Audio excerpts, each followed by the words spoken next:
If I could have your attention, please, I'll call our meeting to order. This is the November meeting of the Wilson County Board of Zoning Appeals. We have a prepared agenda that's been advertised, but do I have anybody that wishes to have their case deferred or withdrawn in its entirety? And if not, the agenda will remain as advertised. During our meeting this morning, we have a court recorder that will be taking a transcript of our proceedings. If you like, you can have a copy of a transcript of any particular case.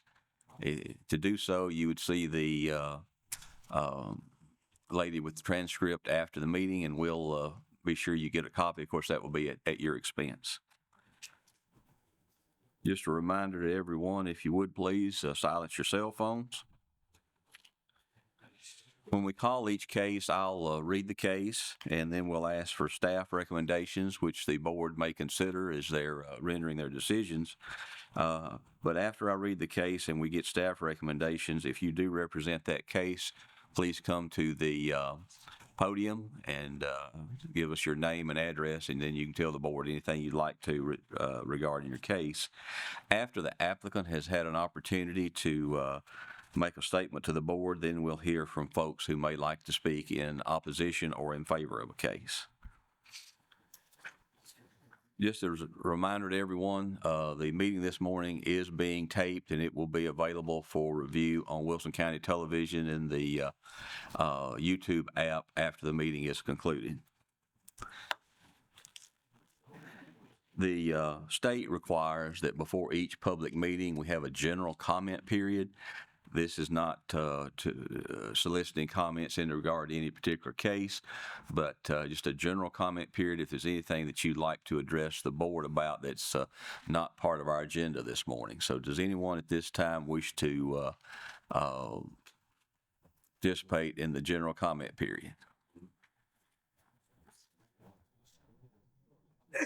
And seeing none, I'll close the general comment period, and we'll move on into our meeting.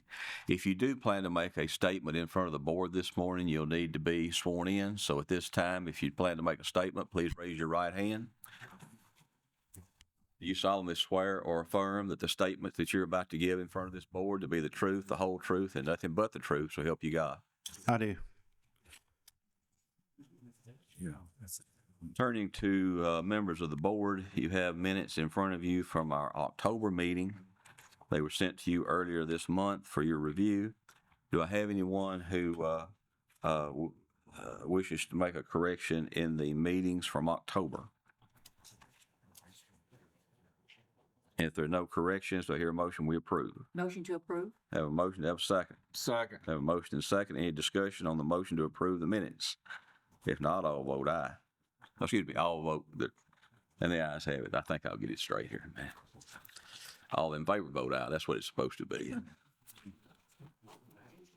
Okay. Never actually voted. Beg pardon? We never actually voted. Okay. All in favor of approving the motion to approve the minutes signify by saying aye. Aye. Aye. Any opposition, say no. Okay. The ayes have it. I'll get with it here in a minute. You think as I got older I'd get better, but that's not the case. Life don't work that way. It doesn't. Okay, our first case to be heard this morning is case 4210. David Heimbach is requesting to use property as short-term rental. The property is located at 3650 Benders Ferry Road, Lot 8.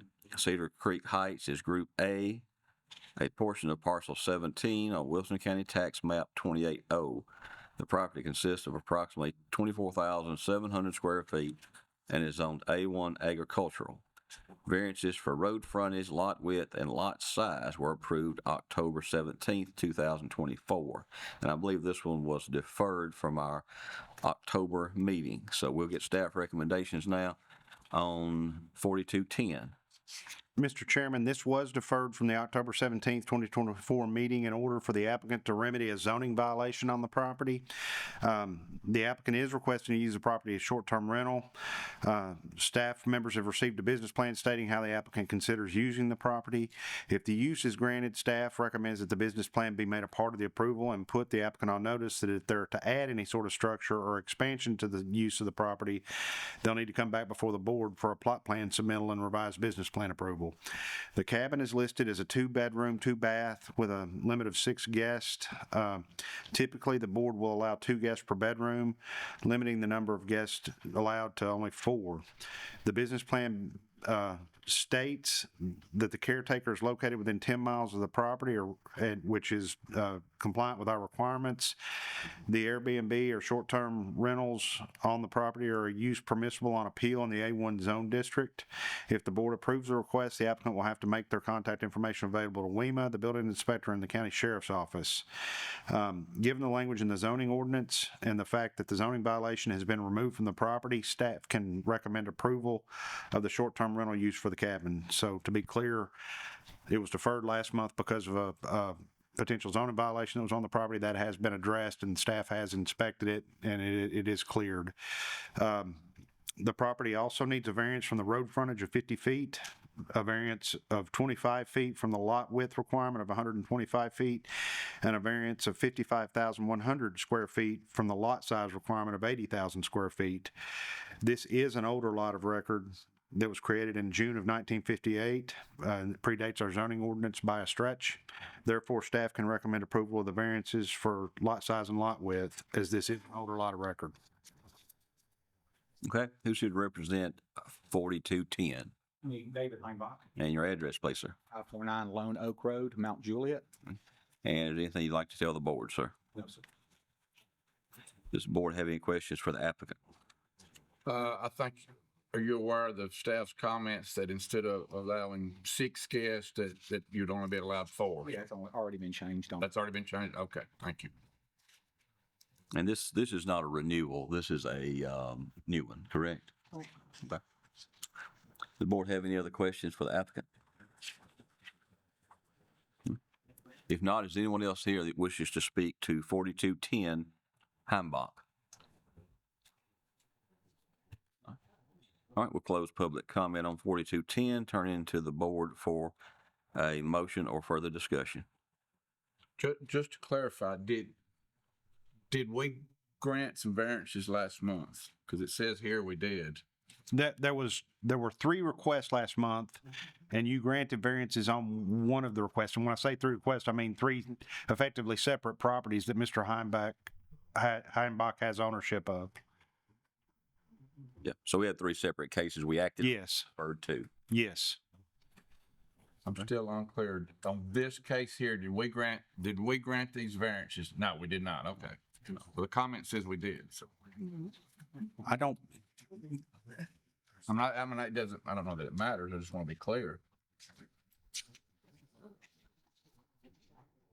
The variances, I have in the minutes that the variances were approved last month and the short-term rental request was deferred Okay. until the property comes into. so my apologies, you've already granted the variance request. Is it, just for clarity, is that on both cases? I believe, Yes. yes, I believe so. Okay, so we did grant the variances on all 3, but we held on the short-term rental approval. Or the 2. Okay, got you. All right. Okay. So if no one else wishes to speak, I'll close the public comment. We were here waiting for further comments or a motion. And I will move that we approve the 4210 request with the stipulation that the business plan be made part of the approval and the total number of guests be limited to 4. Do I have a second? Second. Have a motion and a second? Second.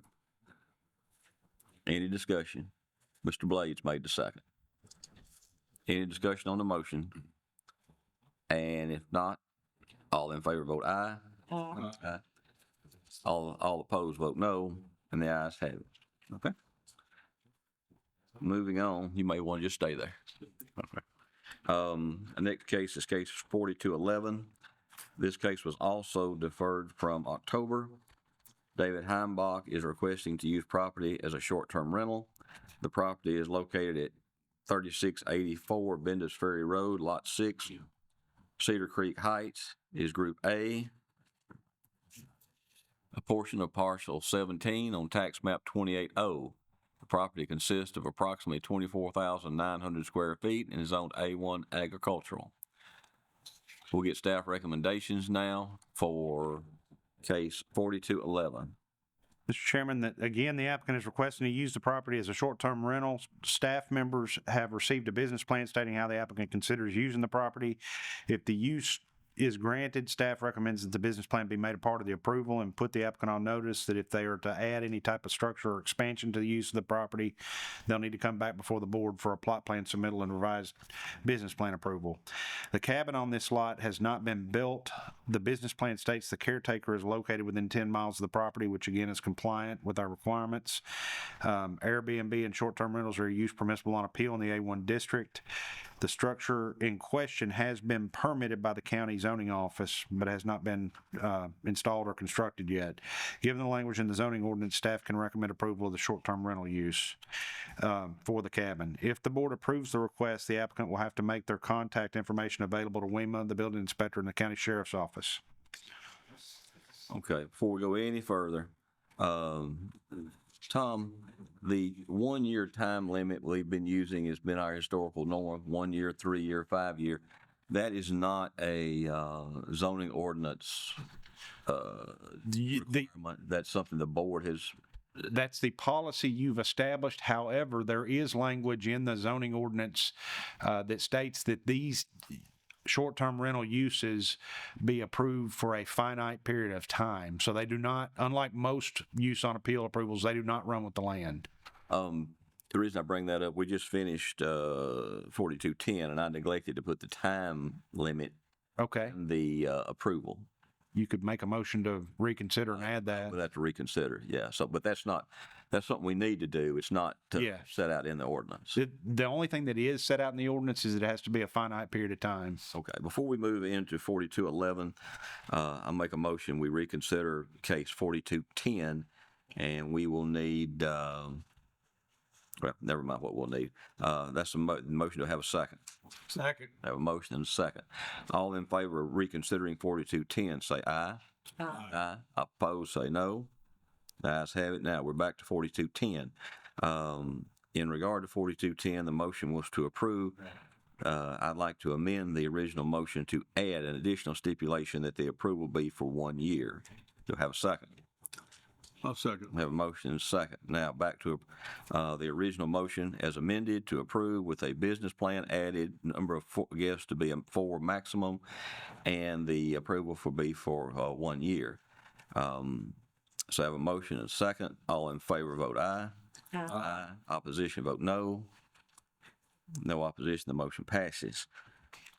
Okay, so now we're back to 4211, and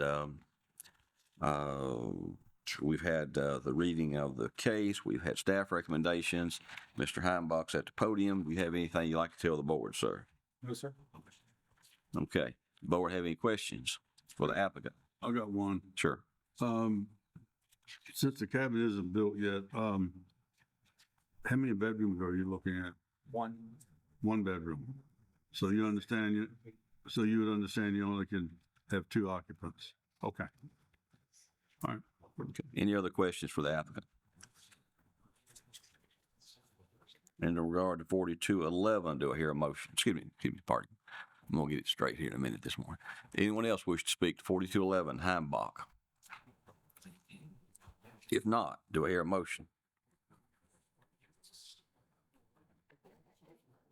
In regard to 4211, I move we approve the request with the stipulations that the business plan be made part of the approval, total number of guests be 2, and this approval will be for 1 year. Do I have a second? Second. I have a motion and a second. Any discussion by the board? If not, all in favor of the motion as stated, vote aye. Aye. Opposition, vote no. And the ayes have it. Thank you, sir.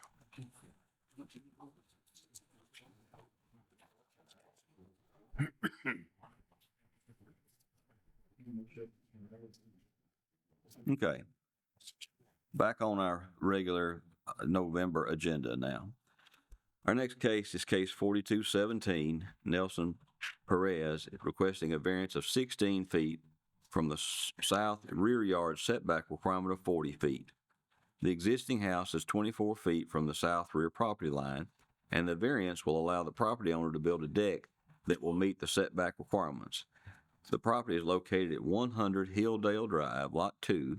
Springdale is Group A, Parcel 2, on Wilson County Tax Map 97B. The property consists of .94 acres and is zoned residential. We'll get staff recommendations now on 4217.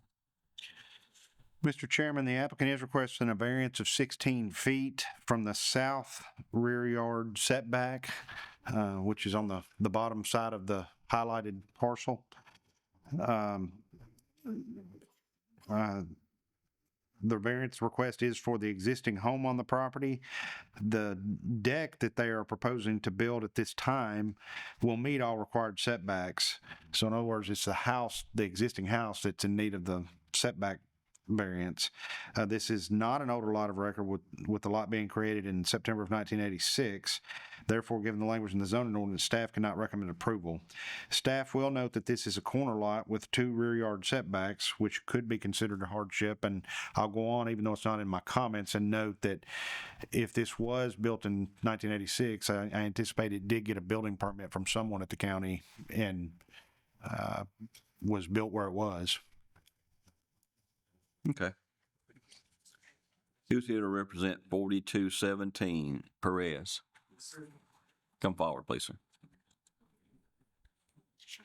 Name and address for the record, please. Nelson Perez, 100 Dilldale Drive, Mount Juliet. Anything you'd like to tell the board, sir? No, sir. The board have any questions for the applicant? Or would you have been the one that built the house in 1986? No, No, just recently bought it. you recently bought it, okay. 18 months ago. So if the house was built in violation, this gentleman would not have been the one that did it. No, Okay. it's also a corner lot from. Any other questions from the board for the applicant? If not, does anyone else here wish to address 4217 Perez? And if not, we'll close public comment on 4217 and turn to the board for discussion or motion. Mr. Chairman, I will move that we approve this case based on the fact that the deck is not further encroaching to any of the setback guidelines. Also, the fact that it is a corner lot. It has 2 rear yard setbacks, Exactly. gotcha. Okay, we've dealt with that before. Uh, Okay, have a motion to have a second. I'll second. Have a motion and a second. Discussion on the motion by the board. If there is no discussion, all in favor vote aye. Aye. Opposition vote no. And the ayes have it. Thank you, sir. You're welcome, sir. What's my next procedure? What do I do?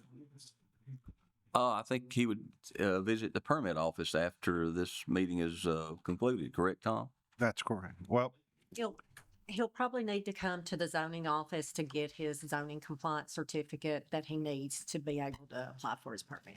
Okay. So you'll go to, after this meeting's concluded, you can go over to the courthouse annex across the way. Go back to the home meeting when after I sleep, I'm here. How long before that would be available to him, Karen? It's not going to be available until tomorrow. Tomorrow. Okay, thank you. All right. very much. Thank you. Have a good Thanksgiving. Thank you. you too. All right, our next case is case 4218, Scott Hull, requesting a short-term rental renewal. The board approved the short-term rental on November 17th, 2022 for a period of 1 year. The property is located at 910 Corinth Road, Lot 2, Memory Place, parcel 58.05 on Wilson County Tax Map 118. Property consists of 2.13 acres, zoned R1 residential. We'll get staff recommendations now on 4218. Mr. Chairman, the applicant is requesting a renewal for an approval of a short-term rental that you guys have previously approved. The short-term rental was granted for 1 year with the following conditions. The maximum number of occupants would be 10. The business plan was part of the approval, was made a part of the original approval, and any changes that they would propose would require them to come back before the board in terms of changes to activities they were going to allow or expansions or anything else. The business plan staff received with the applicant's application upholds the conditions listed above. The use and the amenities of the property have not changed, nor have there been any public complaints about the property to staff's knowledge. Staff can recommend approval of the request. This kind of goes as an assumption, but there is no language in the zoning ordinance granting staff permission to renew short-term rental approval. That authority rests with you all. However, the board may consider the request. Staff will point out that in renewal cases such as this, if the request is approved, the board typically grants an extended renewal period, such as 3 years or 5 years. Okay. So this is 4218, correct? Yes. And who's here to represent 4218? Hull. 910 Corinth Road.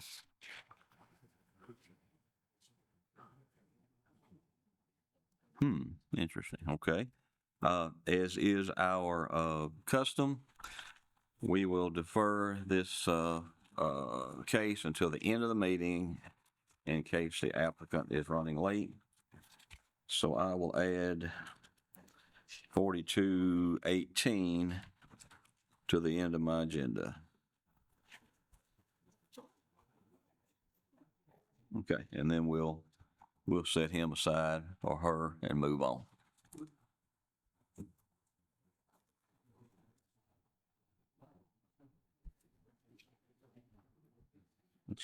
Karen, do y'all want to send somebody to call this person and see if they want Can. to, yeah, would that be appropriate? That's a pretty important thing for them, I would think. Okay, we'll move forward so we don't have to hold everybody else up. Case 4219, Bluebird Group LLC requesting a renewal for a short-term rental. The board approved the short-term rental on December 15th, 2022 for 2 years. The property is located at 936 Point View Circle, Lot 19. Port Spencer is Group A, Parcel 19 on Wilson County Tax Map 270. The property consists of .57 acres and is zoned A1 agricultural. We'll get staff recommendations out on 4219. Mr. Chairman, the applicant is requesting to renew an approval for short-term rental. The short-term rental was granted for 1 year with the following conditions. The maximum number of occupants in this case was granted at 6. The business plan was made a part of the original approval, and any changes would require coming back before the board. The business plan staff received with the applicant upholds the conditions listed above, and the use and amenities of the property have not changed, nor have there been any public complaints to staff's knowledge regarding the property. Staff can recommend approval of the request. Okay. Who's here to represent 4219, the Bluebird Group LLC? Yes, ma'am. I'm Abigail Holleran, Name and address, please. 2097 Inland Drive in Franklin. That's where I live. And would you like to tell the board anything about your application? I would like to request maybe get a extension for 5 years this time. Okay. Have there been any complaints to your knowledge? Oh, okay. Board have any questions for the applicant?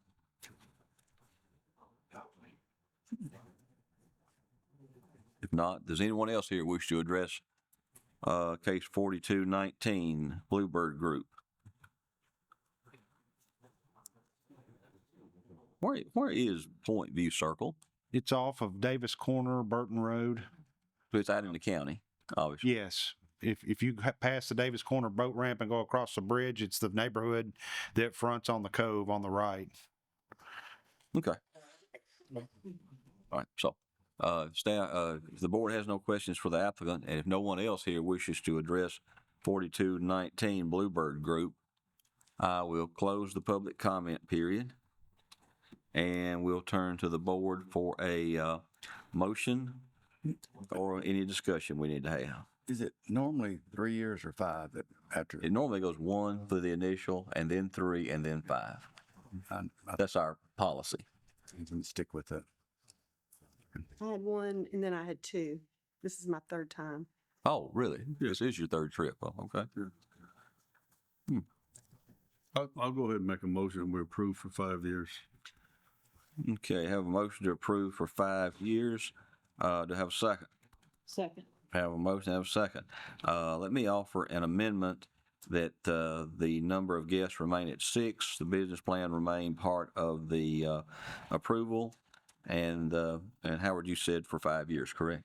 Yes, Okay. So will you accept that amendment? yes. Okay. I have a motion to approve and as amended. Is there any discussion by the board? And if not, all in favor vote aye. Aye. Opposition vote no. And the ayes have it. Thank you very much. Who made the second? Sonia. Okay.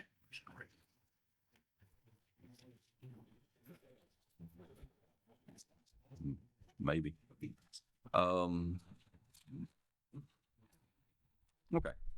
Our next case is case 4220, K&A Land Surveying, requesting a variance of 30 feet from the front yard setback requirement of 60 feet from Holt Road. The variance will allow the structure to be 30 feet from the property line on Holt Road. The property, located at 5400 Coles Ferry Pike, is parcel 1901 on Wilson County Tax Map 35. The property consists of 37.19 acres, zoned R1 residential. And just for clarification, Mr. Brashear, this K&A, this is actually the Friendship site, correct? Yes, sir. Okay. K&A is just representing them. Okay, we'll get staff recommendations now on 4220. My laser pointer, I neglected to charge it apparently, so it's not working. But if you look at the picture and you see the football stadium, to the left of that, you'll see what looks like a white roof structure. I believe that's actually the bleachers, and there's a grass field behind it, and that's the general vicinity of where they're talking about putting this, as I understand it. Just so you've got reference on the property, and the school's towards the top of the parcel, the school facility itself. The applicant is requesting a variance of 30 feet from the front yard setback requirement of 60 feet from Holt Road. This is part of future development plans for a new structure on Friendship Christian School campus. The site plan of this development is scheduled to go to this month's Planning Commission meeting pending your approvals or your decisions. Given the language in the zoning ordinance that requires churches and schools to be 60 feet off of any public right-of-way, staff cannot recommend approval of the setback variance as requested. Staff did receive a few phone calls and walk-in visits of concerned neighbors up and down Holt Road, but I don't know if anyone's here to speak on that or not, but We'll find out shortly. Okay, is that it, Tom? yes. Okay. Who's here to represent 4220 K&A Land and Friendship Christian?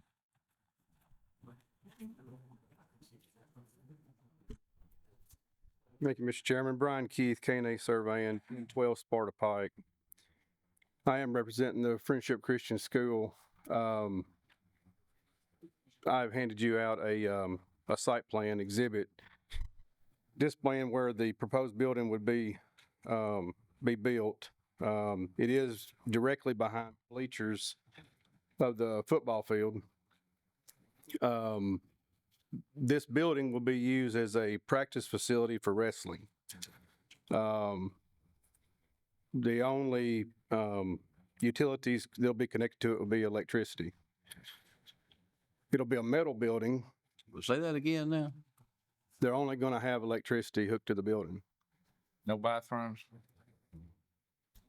Go ahead. It'll be a metal building, pole structure, metal siding. I don't have the elevations here to show you, but we did turn those into the planning office. You don't have the height of the building? I do on the elevations, I just don't have them with me. Okay. Do y'all have those? It's 12-foot wall with at the peak it'd be roughly 14 and a half feet. Yeah. 12-foot wall, 14 and a half feet roughly. Okay, so if you will, explain to us this commercial or educational building without water to it. That's my first question. Not an educational building, it's a practice facility for wrestling. It's on an educational campus, so we're going to say it's an educational building. And I don't mean to interrupt. So how far would it be to the nearest bathroom facility? There is a bathroom facility just south of the football field there. Would it be 100 feet, 100 yards? I know you haven't measured it approximately. 100 yards. And Tom, let me ask you, we have some language in the ordinance, and this may only be on major thoroughfares. I don't recall, but what about, exterior elevation material? I do not believe that it would apply in this instance, but I'll look and verify that. Okay. And the ordinance requires a 60-foot setback off the street, correct? For these Yes. buildings. Yes, for other structures, institutional uses. Although the ordinance setback in this zone is 30 feet, we further restrict that because of the use, correct? Yes. I'm sorry, I was distracted, but yes, you're correct. So basically what we have is within commercial zone districts, metal siding as a primary or predominant element shall not be permitted along any side of a building facing a public road. And within industrial zones, metal siding as a primary or predominant element should not be permitted. There's nothing that speaks to institutional uses such as a use on appeal or a pre-existing school site. And this is all we have. We don't have a landscaping plan or elevations or anything that's been submitted, right? No, Mr. Chairman, at this point, you don't. If we are successful in getting the variance for the building, all that will be provided afterwards. Okay. But I can say it's the landscaping will be very simple, but the drainage on this area, just to make you feel better, is already a natural drainage area towards what will be the northeast corner. You can see it on your drawing there. You'll see the drainage culvert in the road. Everything drains naturally that way, so there wouldn't be a lot of grading work required. And the reason they want it so close to the road is why? Well, it's not that they want it really, really close to the road. It's just the only place that we've got it tucked pretty tight to the bleachers. And we just don't have enough room to fit it in there with the 60-foot setback. And it is, Based off what you just said, it's at some point in time, do you not have to, does somebody not have to realize there's not enough room to fit it in there? I mean, I understand it's a campus center, there's a lot of stuff going on, but at some point in time, it is, Mr. Neal, but this is a really good spot for this building, this facility for the school and the way they want to use it. They could put, question that. there's plenty. In regards to the bathroom, I was suppose it would be used in the middle of January, February, March. You know, so these high school kids in January and it's 10 degrees outside and they need to go to the bathroom. They're going to go outside and march 100 yards to the bathroom. I would question how good it really There's no flows. chance at all of any water or a bathroom facility being put in there? I was told that there would not be any water in the building. They have locker rooms, or is this just a big open The place? practice facility. I can't go any further than that. I got you. Okay. But there are other areas on the campus it could fit. Sure, you can look at the campus and see they have plenty of places, but they're not near as suitable as this area. Okay. Board have any more questions? Yes, sir. Go ahead. I got a question. This may be for Tom, but suppose the planning commission turns them down. And we say yes today, but the planning commission, which meets this month, turns them down. Are we kind of premature of taking this issue up? No, sir, I don't think so. In this instance, the planning commission's approval, I would say, would be more prescriptive of either they meet site plan requirements or they do not. Now, the one thing that the planning commission would hold up on would be if they are violating the setback, but that's what they're here requesting a variance from. Yeah, normally if there are variances required, they'd come here first, then go to planning. Right. Normally. Okay. That's not a hard and fast rule, but that's the way most of them would need to proceed. Any other questions from the board? Does the road department look at these? Do they get a copy of things like this? I mean, I just wonder if that was an issue about Holt Road widening in the future. Whatever.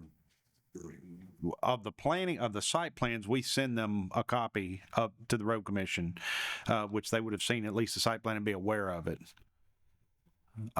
Just to be clear, the normal zoning setback for Holt Road would be 30 feet. The only reason it's 60 is because it's a school institution. So anywhere else that it might be residential or something, that would be 30 feet. Make sure that's not an issue. Right. And just for elaborating a little bit further, the folks that I've had the opportunity, or my staff has had the opportunity to speak to, don't seem to be opposed to them having a wrestling facility. They just seem to be opposed to it at this location on the campus. Well, we're not running a popularity contest. No, but I just wanted to let you know sort of what the public's concern was. The road commission does get a copy of the agenda. They just do not get a copy like you do of the packet.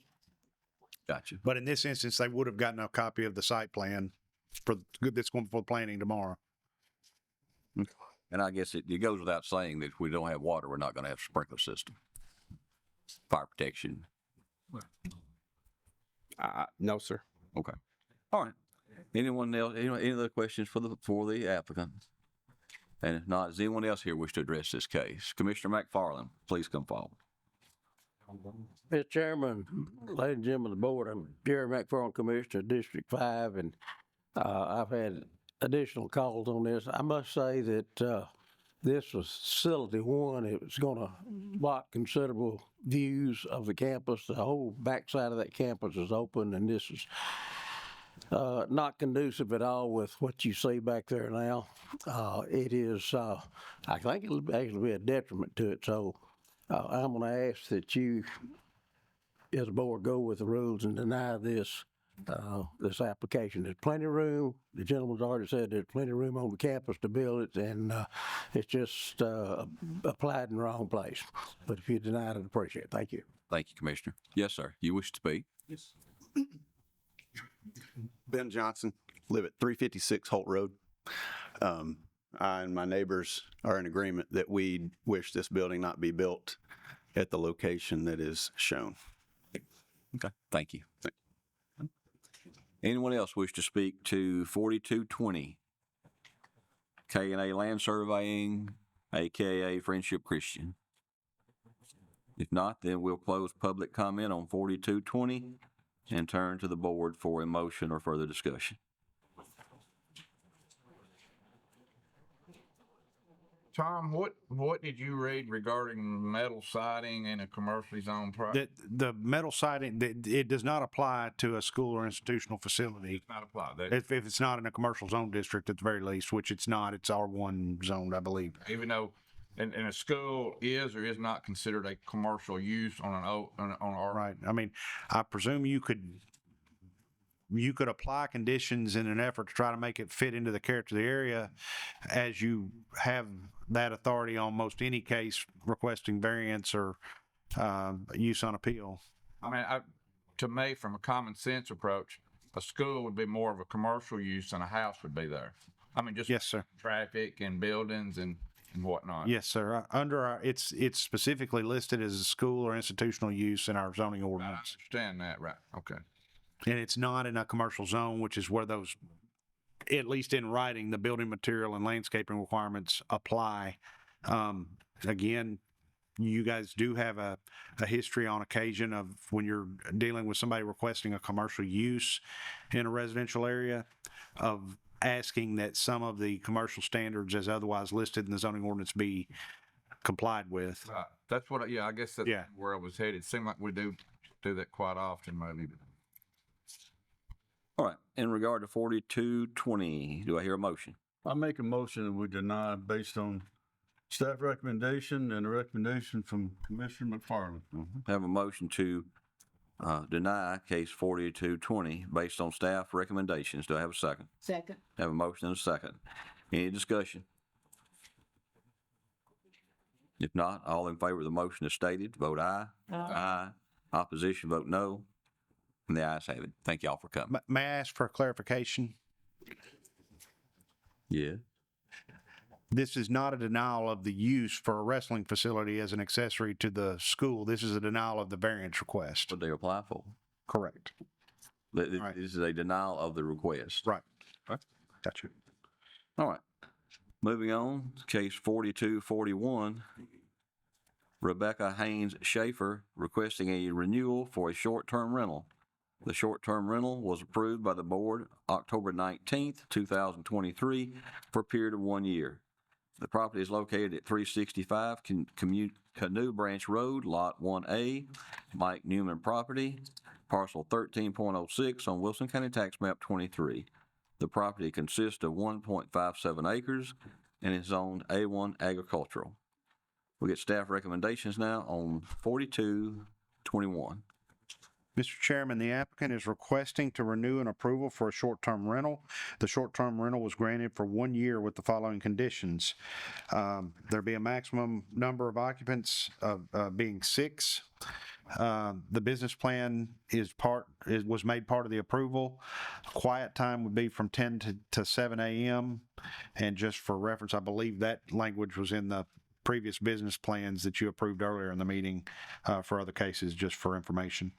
Any changes will require coming back before the board.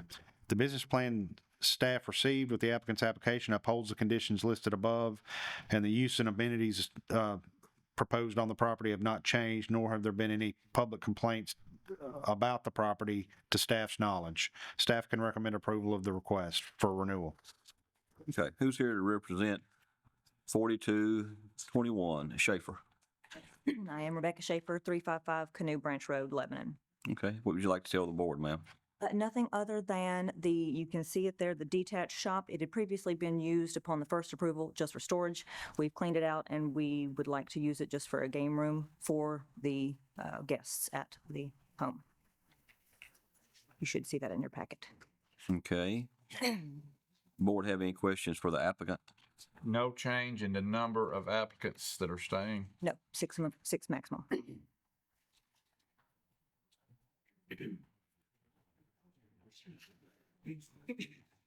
Okay, if the board has no questions for the applicant, is there anyone else wish to address case 4221 Schaefer? If not, we'll close the public comment period. And moving to the board for a motion or discussion. Would this be the first time we have renewed this particular one? Yeah, they were here in Yeah, that's what I was thinking. 22, I think, maybe 23 for 1 year is what we gave them. Mr. Chairman, I will make a motion that we approve case 4221 based on staff recommendations for a period of 3 years, following the guidelines that were read by staff. Including business plan and Yeah, maintaining the number of guidelines 6. Staff read. Okay. Have a motion to approve 4221 based on staff recommendations and the business plan, maximum occupancy to be 6 and time to be 3 years. Do I have a second? Second. I'll second. Oh, okay. Got a second from Mr. Crockett. All right, any discussion? If not, all in favor of the motion as stated, vote aye. Aye. Opposition, vote no. And the ayes have it.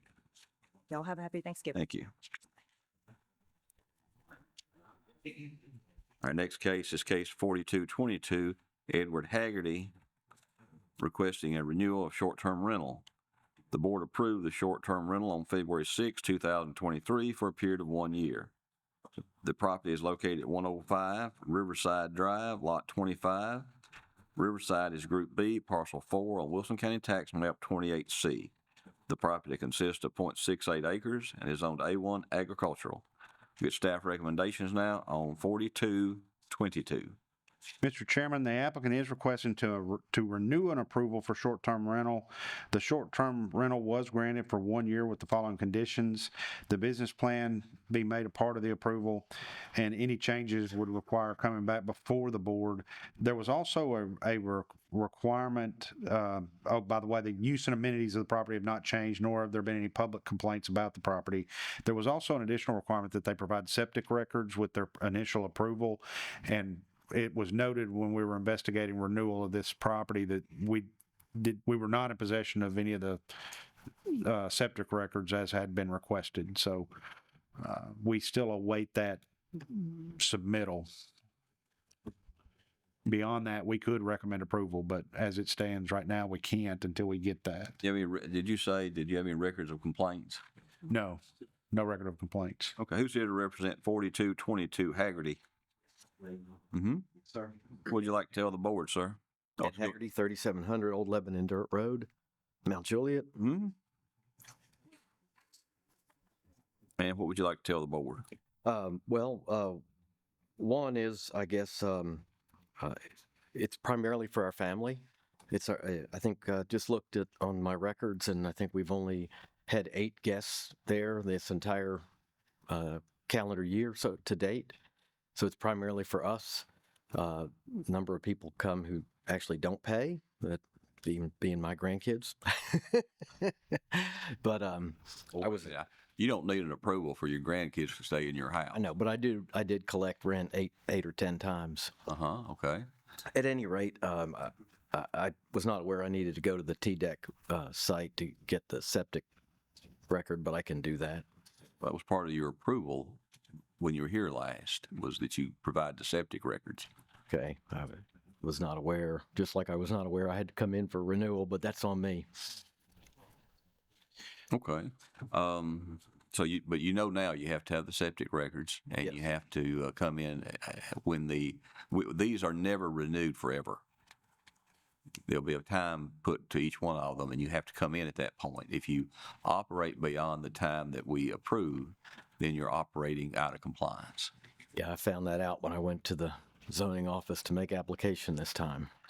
They pointed out to me where it had said that in the notes.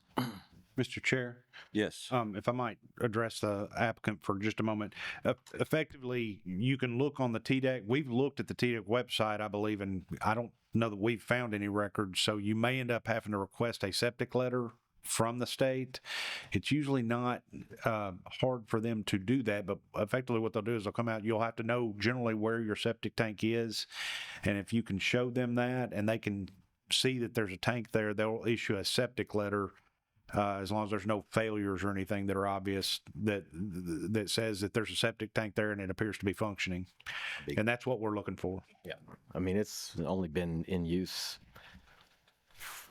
a fourth of the time as somebody has, right now, it's vacant right now, for example.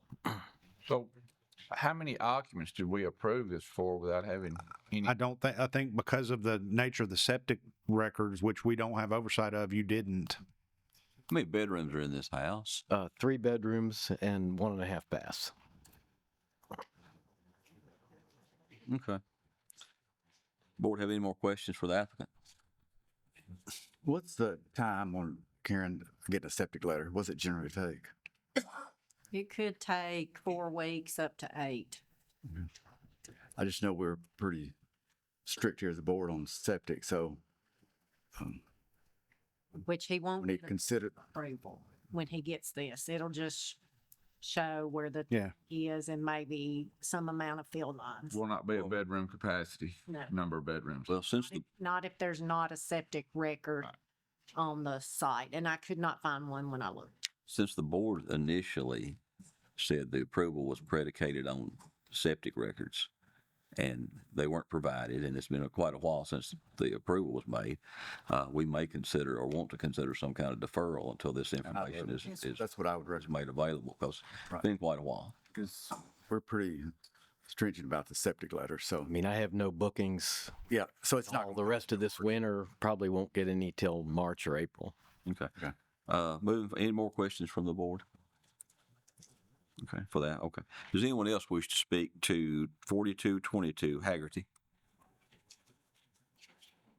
And if not, we'll close public comment and return to the board for a motion or discussion. I'll make a motion, and you may have to help me with the language here, but I'd like to make a motion to defer until a septic letter is available. I think that's good enough. Okay. I second. Second that. Is there no way to Motion get and a second. approval so I don't have to come back? You have to come back. Okay. We're going to defer this until you get your documents. And also to approve to continue as bed and breakfast. Mm-hmm. You won't have to pay again or anything like that. You just let them know when you have your septic document, and they'll put you back on the agenda And since this is a deferral, there'll be no additional charge from the board. I do this over at the zoning office at the annex.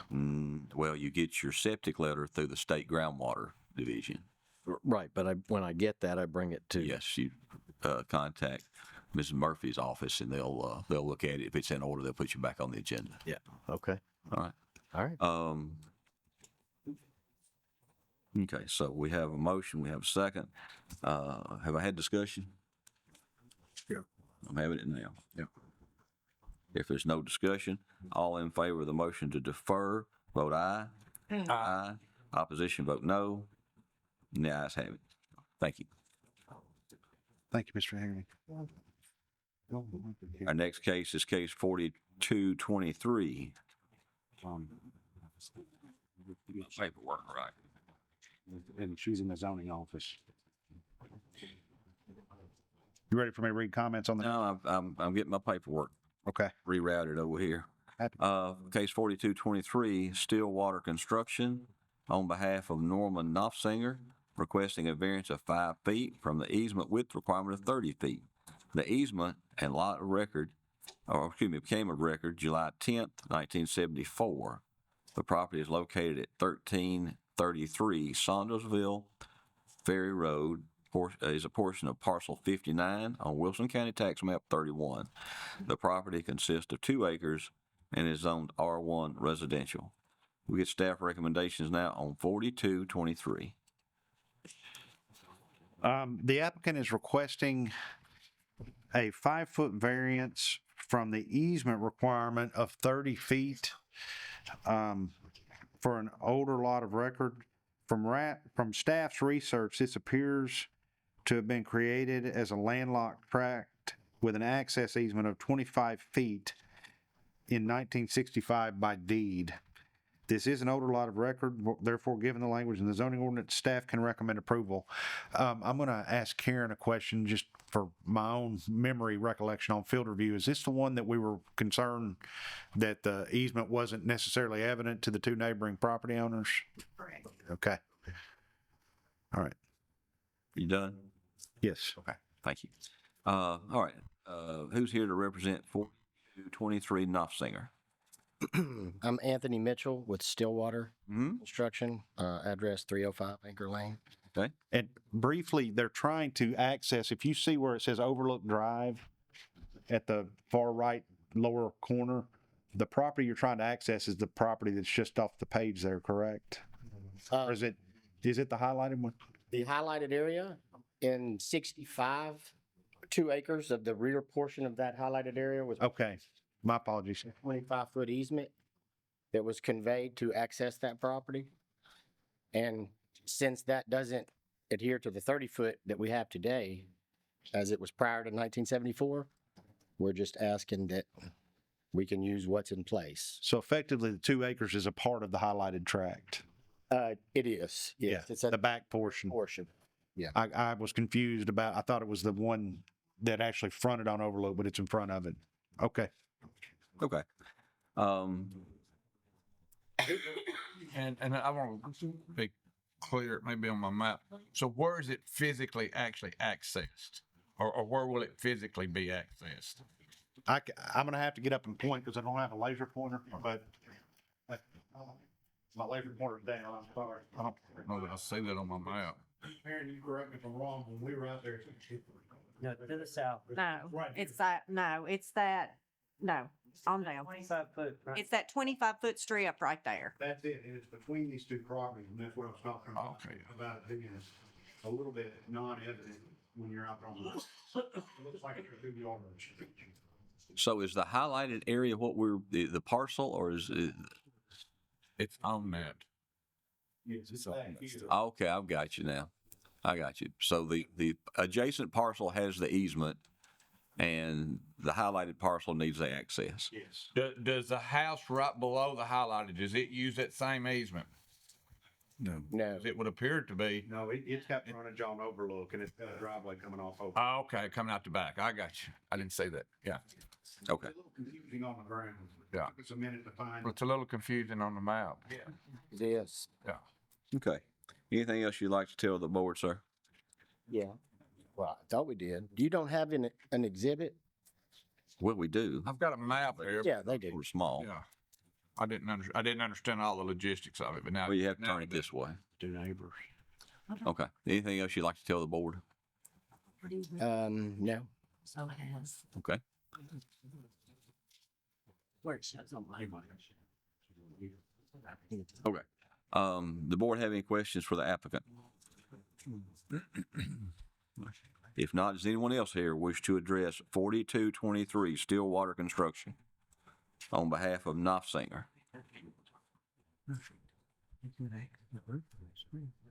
Staff did make some effort to make sure that the neighbors were aware that this was coming. And Karen may want to talk about it a little bit.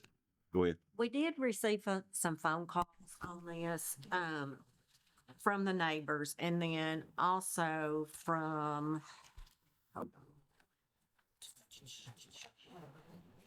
on. No, senior. The property that it shows the 25-foot easement.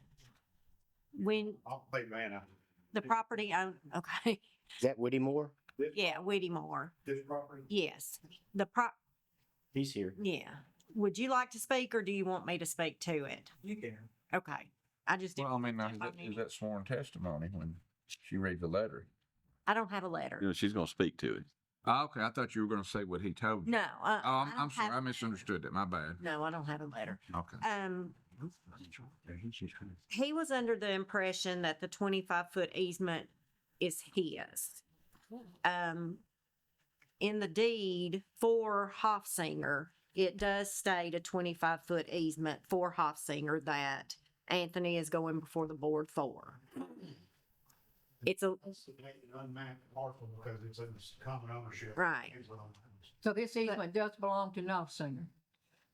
No, I didn't say, no. What is your picture saying? No, Whittemore thinks, Right. Mr. Whittemore said he's got an easement in his deed also that speaks about a 25-foot easement.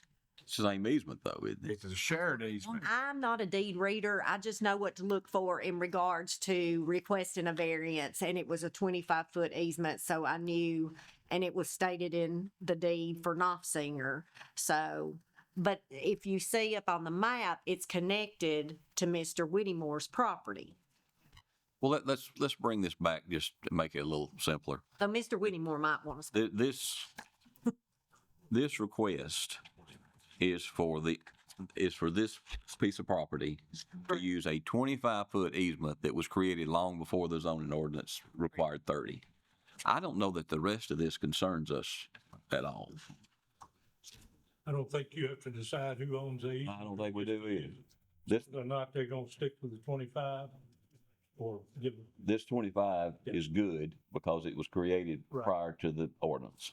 That's correct. We play like it's 30. Yeah, and And I explained. And y'all can figure out who owns what some other place, because that's not us.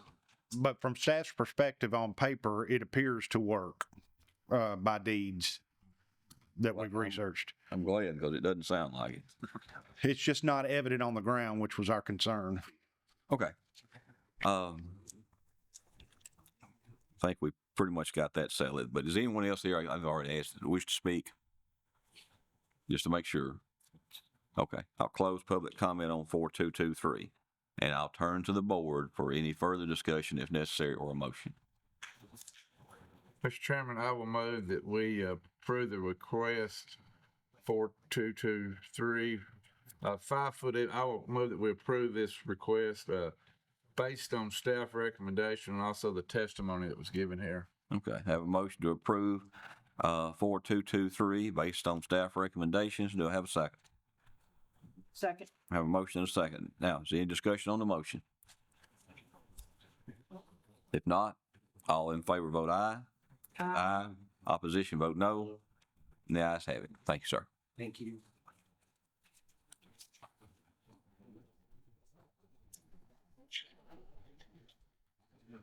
Okay. Our next case is 4224. Penny Winehold on behalf of Bureau Lawson requesting an additional variance of 6 feet from the rear yard setback requirement of 40 feet. The variance of 30 feet from the rear property line was approved on August the 15th, 2024, allowing the proposed addition to be 10 foot from the property line. The additional variance will allow the proposed deck to be 4 foot from the property line. The property is located at 770 Flippin Road, Lot 1, Gregory McBain property is parcel 34 on Wilson County Tax Map 16. The property consists of 4.85 acres and is zoned A1 agricultural. We get staff recommendations now on 4224.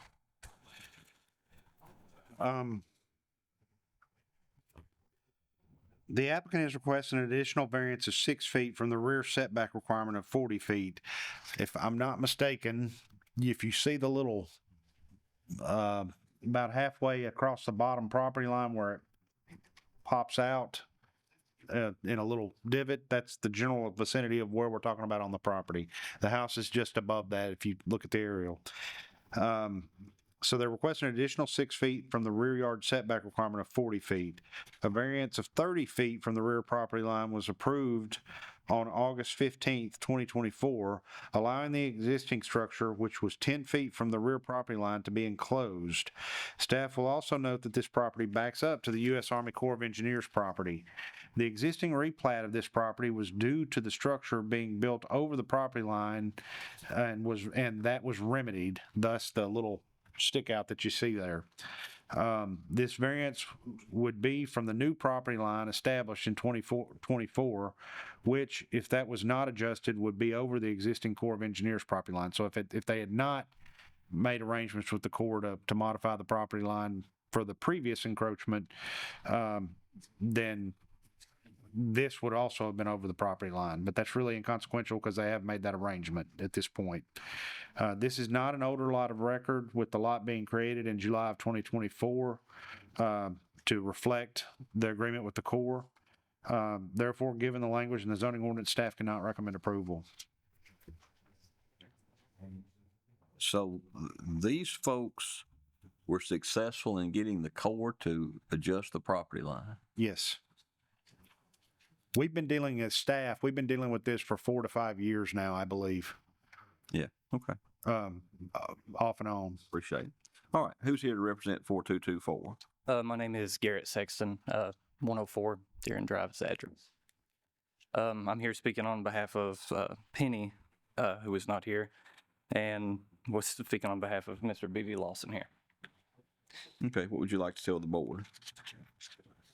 So the big thing here, trying to get the additional 6 feet, was I believe we would have tried to get it back in August 15th of 24, but there was a bit of confusion on our end, I believe, of thinking we had to get the approval through the Corps and then come back here for our construction purposes. But I believe it could have been done all at once. Okay. Board have any questions for the applicant? So the core issues are settled. I mean, they're good with it. As far as the 30 feet that was approved, yes. And this whole line is back against the Corps property, correct? So I believe at the moment we are 10 feet away. Right, but this property, this line that you're wanting a variance from is common with the Corps. Yes. And I guess, Tom, if you can renew us for the most part, the Corps doesn't care that we encroach on their property as long as we do not go across. Not typically. And the problem here was initially that as I understand it, They did go across. there was an encroachment, and this was all done in an effort to try to rectify that encroachment. In fact, if you look at the aerial, while this parcel alignment you see is not survey grade, it's simply a hand-drawn or digitized copy. Thank you.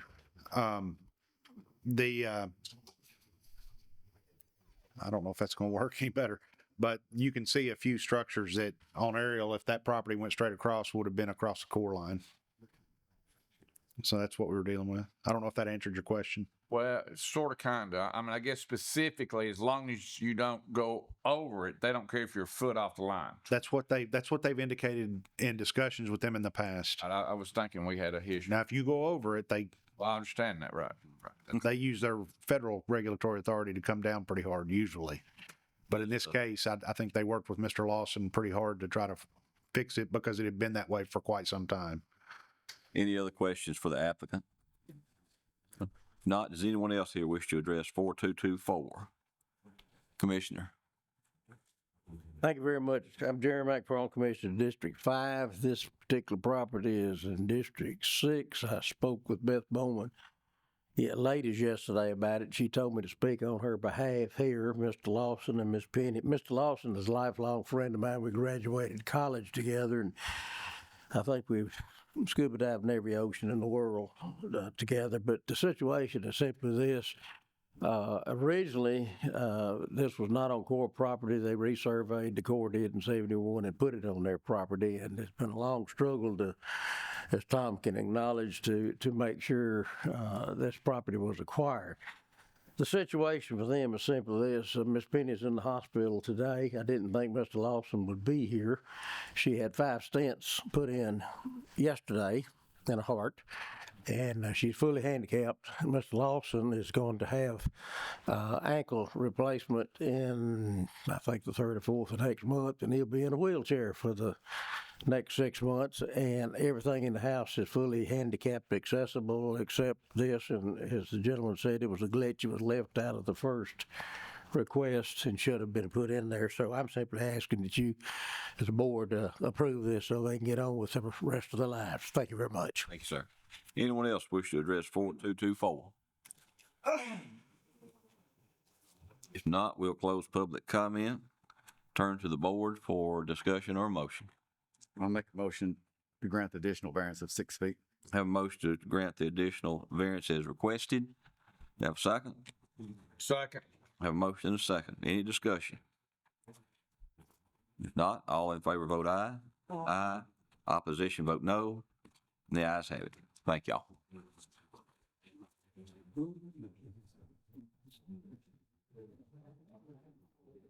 Okay. Our next case is case 4225, Fortune Construction on behalf of Stephen Epstein, requesting a variance of 5 feet from the rear yard setback requirement of 10 feet. The variance will allow the proposed pool, including concrete, to be 5 feet from the property line. Applicant is also requesting an additional 12 feet from the rear side yard requirement of 40 feet. A variance of 23 feet from the rear yard was approved May 20th, 2021, allowing the house to be 17 feet from the rear property line, along with a lot size variance. The additional variance will allow the proposed addition of a garage to be 5 feet from the rear property line. The property is also received a lot variance size on May 20th, 2021.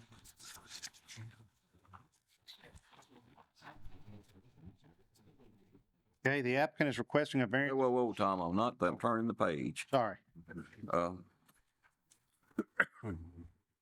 Well, excuse me. 2021. The property is located at 960 Point View Circle, Lot 31, Fort Spencer is Group A, Parcel 12, on Wilson County Tax Map 270. The property consists of approximately 29,845 square feet and is zoned A1 agricultural. Now we'll get staff recommendations on 4225. Mr. Chairman, the applicant is requesting a variance of 2 feet from the requirement of 8 feet between, no, that's not right. The applicant is requesting a variance of 5 feet from the rear setback requirement of 10 feet for an accessory and additional variance of 12 feet from the rear yard setback requirement of 40 feet for the primary structure. A variance of 23 feet from the rear and lot size variance were approved on May 20th, 2021. This lot is an older lot of record created in 1958, and the requests do appear to be in keeping with what the board has approved in the past on these older lot subdivisions surrounding Old Hickory Lake. With the above conditions and precedents, staff can recommend approval. Okay, who's here to represent 4225, Fortune Construction? Good morning. I'm Jim Reddick. I'm owner of Fortune Construction. I'm at 163 Business Park Drive in Lebanon. In where? Lebanon. Lebanon, Yeah. okay. What would you like to tell the board, sir? This is an older lot of record. I'm trying to fit a lap pool and a detached garage in behind here, and it'll put us 5 feet from the property line, which backs over onto core property, onto the lake. The board have any questions for the applicant? Okay. If not, does anyone else here wish to speak to 4225 Fortune Construction, Stephen Epstein? If not, I'll close public comment on 4225 and turn to the board for a motion or discussion. This requested variance, in addition to the existing variance, he said, would put him, total together would be 35 foot on a 40 foot, right? Puts him Leaving 5 foot to the property line. Yeah, but that's it. Any other discussion? Do I hear a motion? Mr. Chairman, I will move that we approve this request based on staff recommendations and the fact that even though the request is quite excessive, the variance is quite excessive, it does back up to the core property. Okay, have a motion to approve 4225 based on staff recommendations. I have a second. Any discussion? If there's no discussion, all in favor vote aye. Aye. Opposition, vote no. And the ayes have it. Thank you. Thank you. Our next case is case 4226, Charles Spencer, requesting a variance of 2 feet from the requirement of 8 feet between structures. The variance will allow the proposed accessory structure to be 6 feet from the existing pool deck. The property is located at 4964 Teton Drive, Lot 375. Shiloh Park is Group C, Parcel 18, on Wilson County Tax Map 52F. The property consists of 12,325 feet and is zoned R1 residential. We get staff recommendations now on 4226. The applicant is requesting a variance for property without a recorded plat on the property. No, I'm still one ahead. I'm sorry. The applicant is requesting a variance of 2 feet from the requirement of 8 feet between structures. This is not an older tract of record, with the lot being created in 1977. Therefore, given the language in the zoning ordinance, staff cannot recommend approval. Okay, who's here to represent 4226? Spencer? Yes, sir. I'm Charles. Yes, sir. What would you like to tell the board? Well, I just want to put a shed in my backyard, and I understand that I needed a variance to make it a 12-foot width. Okay. So you're supposed to be 8 foot between and you want 6, correct? Yes, sir. You're putting it generally right in here. I'll put it back here, right in here. Okay. Okay, I'll go over here. Right here. Yes. Does the board have any questions for the applicant?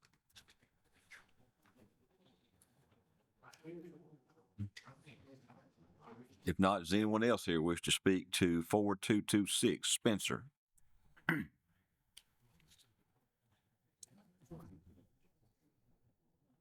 If not, if no one else wishes to speak, we'll close public comment in regard to case 4226 and turning to the board for discussion or a motion.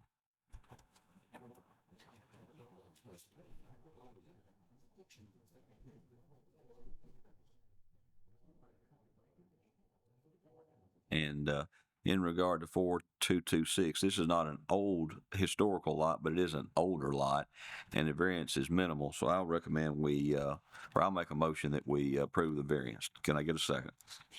A second. Have a motion and a second. Discussion by the board. Am I reading this? I mean, are there several other variances thrown in this as well? Am I on the right one? 4226, variance for 2 feet from the requirement of 8 feet. There's a whole nother other. Where are you? I don't see it. I'm on 4226. He's on the comments or on the agenda. The property also needs a variance of 5 feet from the lot width requirement of 90 feet and a variance of 37,600 feet But that's from the lot requirement. That's not You know, we're dealing with the request. That is the request. Am I not right? Am I? No, it's not. He's requested the variance for the setback variance. We're just stating that these other variances, he also needs those. So you can, I mean, should that, Stop. Hold on. All right. I have 4226. That's what we're on. Yes. I see no other requested variance other than the 2 foot on the agenda. there's a whole list of them. Well, Did you use the one that I mailed you or the one that I always use the official copy I get in the mail. I missed that and I had to add it. So it was the copy that was in. Read over that on mine. I knew we I apologize. didn't think we were covering everything. So you handed out a different agenda. Okay. I missed that. And I had to add it after it was mailed out. How was it advertised?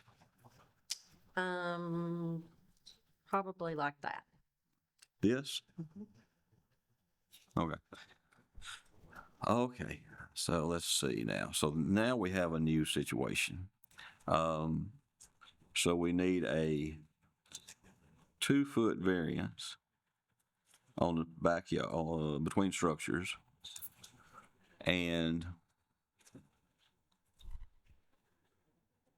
5 foot on lot width.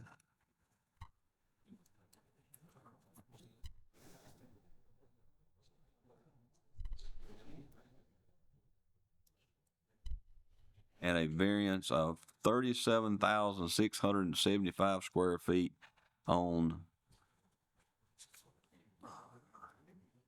lot size.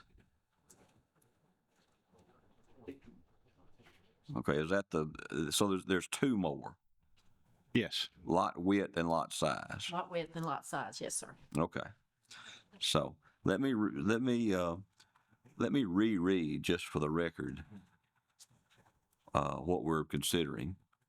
So Mr. Spencer has requested a 2 foot variance from the 8 foot requirement between structures. So he wants 6 foot between his shed and his pool deck. Yes, sir. Okay. And staff has also stated that he needs a 5 foot variance on the lot width and a 37,675 square foot variance on lot size. Okay.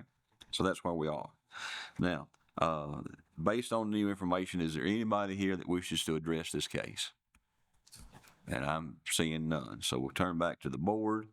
And I had originally made a motion to grant the 2 foot variance. I'll withdraw that motion and make a new motion to grant the 2 foot variance that was originally requested between the structures and grant an additional 5 foot variance on the lot width requirement and a variance of 37,675 square feet on lot size requirement. Do I have a second? Second. I have a motion and a second. Now, discussion by the board. I should have caught that when you read that. I didn't. If there is no discussion, we have a motion and a second. All in favor vote aye. Aye. Opposition? And the ayes have it. Thank you, sir. Thank you. Okay. Our next case is case 4227. Nida Ahmed is requesting a variance for property without approval from the Planning Commission. The property became of record in 1991 by deed without a recorded plat. The variance will allow the property owner to build a garage and a gazebo. The property is located at 8850 Hartsville Pike, parcel 29.01 on Wilson County Tax Map 18. The property consists of 2.36 acres and is zoned A1 agricultural. We'll get staff recommendations now on 4227. Mr. Chairman, the applicant is requesting a variance for property without a recorded plat on file. The staff cannot recommend approval due to there not being a recorded plat on file and the tract being a newer lot of record that is less than 5 acres in size. Staff would recommend that the parcel be surveyed and the plat be recorded with the Wilson County Register of Deeds in order to clear up this circumstance. Okay, your name and address, please, ma'am? 2125 Ford Road, And your name? Nida Ahmed. Okay. And just to be clear, Mr. Bashir, this lot, was recorded when? 1991. 1991. I got you. And there has been a plat more recently recorded, correct? No, I don't believe so. Staff cannot approve use there not, but there is not a plat. Okay, so, all right, so it was created without a plat. Was this property up here before us already once, not too long ago? Yes. It got withdrawn. It's not been actually considered. I think it was on the agenda, but then it was withdrawn. Okay. And what would you like to tell the board, man? So I purchased this property about 5 months back as 2 plots. And I was originally going to put 2 mobile homes. And actually, they both failed the perk test. And the owner sort of knew, but it's okay. I wasn't aware. So once I found out the condition of, it failing the perk test, and that's what I was here for originally. And that was not approved, so I didn't want to go that route. So I just want to be able to put 2 garages there now because I feel that's the best case use of the land as is. What would the garages be used for? Just storage. Okay. This is A1 agricultural. Yes. Okay. Whether you call it storage buildings or garages, if they're leased out and rented, that does not fit in. Okay. So, and I don't know the intent of this, but changing the name from the storage units to garage. Don't want to use it for because I know that people were not happy about that. So I was told that according to zoning, I could put just a garage there because I'm trying to find a way to make best use of the land. I appreciate that and understand it, but at the end of the day, it's A1. Okay. So you're testifying that these garages would be for your own personal use as far as storage? I'm not too sure about that, to be very honest, but I would put it to use for I just want to be able to make the land useful. And I feel like there's nothing that could be really put on there except if I was to find a septic. And there was a residence here originally, 2125. And what I had wanted to do is to find the septic. And I had a very hard time doing that. I worked with the TDEC.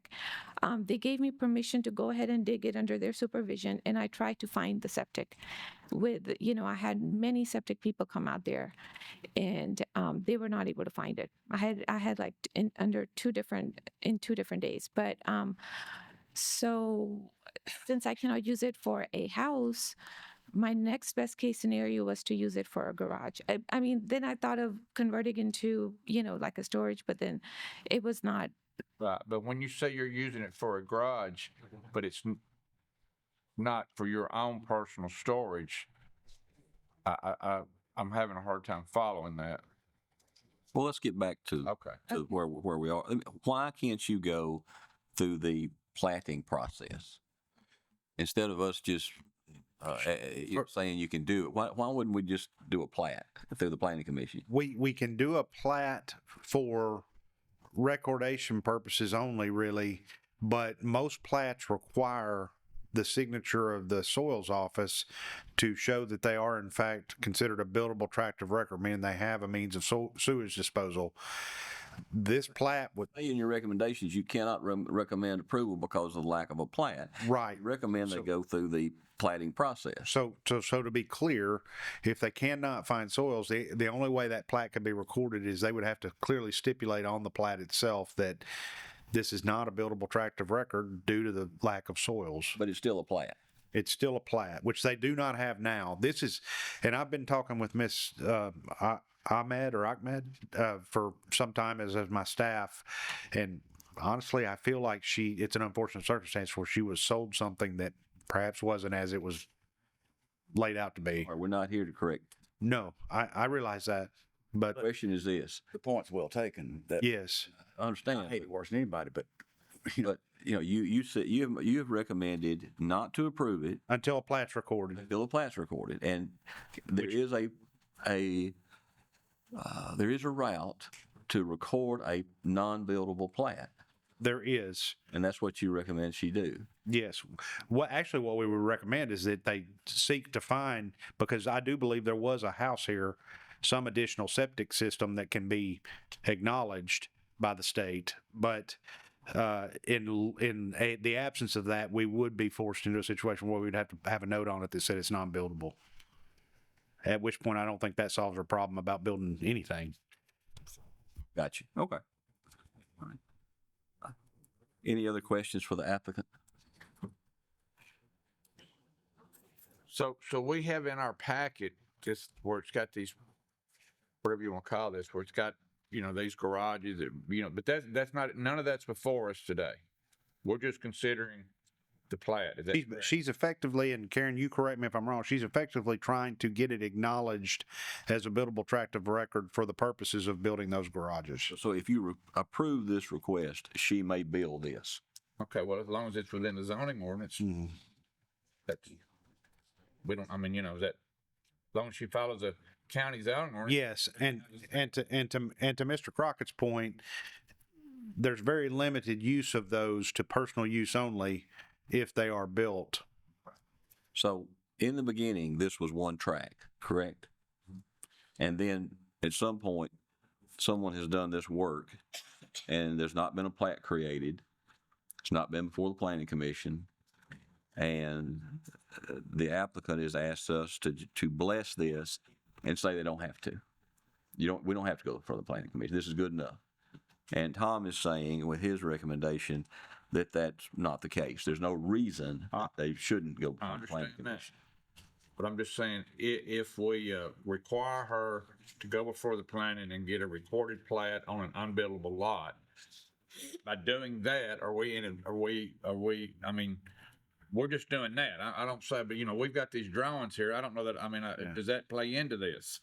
I think it does. If you declare this is she would at least then have a legal tract off which she could build. She may still have to come back before this board and request a variance based on the fact that she has no septic approval, and she would have to stipulate at that time that she's building structures that don't require bathrooms or water.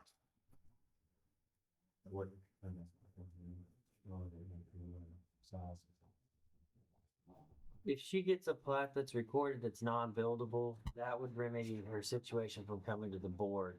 Then she could then build a garage. She has to sign an affidavit stating that it's for would be a size constraint on that garage based on the acreage of the property. Which would apply to anybody. If she had a plat on file that said that these were non-buildable, the only reason she would come back here would be to propose a residence because she doesn't have soils listed on. Or she wanted to do a public storage and rent it out to somebody, or yes, any of 1,000 other people come up here for. Yes. If she had a plat on file, she could build a garage as long as it met setbacks and size constraints for that tract and sign the affidavit stating that it was for personal storage. But anybody can do that if they've got a legal lot of record, can they not? And I've reached out to TDEC So I to don't- see if they will sign or if they will at least acknowledge a plat that is non-buildable, because in the past they have historically not done that. If they will at least acknowledge it and say, hey, we are not going to sign it as a non-buildable tract, I can put an extra note on there and make it a valid plat.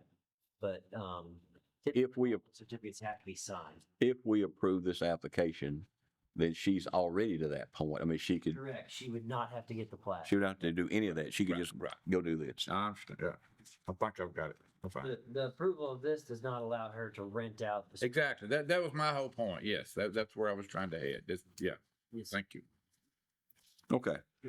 Any other questions from the board? And if not, does anyone else here wish to address 4227 Ahmed? Good luck. Okay, I'll close public comment on 4227 and turn to the board for any further discussion or a motion. Mr. Chairman, I'm going to move that we deny this request based on staff recommendation and the testimony and the discussions that we've had here. Okay, I have a motion to deny 4227. Do I have a second? A second. I have a motion and a second. Any discussion on the motion? If not, all in favor of the motion, vote aye. Aye. Opposition, vote no. And the ayes have it. Thank you for coming. Okay. Our next case is, tell you what, we've been going for an hour and a half, and we have got 3 or 4 more cases to take up. So I'm going to recess for 5 or 10 minutes, and we'll come back at about 10:40. Could please have your attention. I'll call our meeting back to order. Our next case is 4228, and we're going to hope Mr. Crockett gets here pretty quick. We got plenty of extras. We do. We're going to use one of them here in a minute. If he's going to give them. Case 4228, Lisa Hulsley requesting a renewal for a short-term rental. The board approved the short-term rental February 20th, 2020 for 1 year. The property is located at 474 Hunt Lane, parcel 38.02 on Wilson County Tax Map 56. The property consists of 5.01 acres and is on R1 residential. We get staff recommendations on 4228.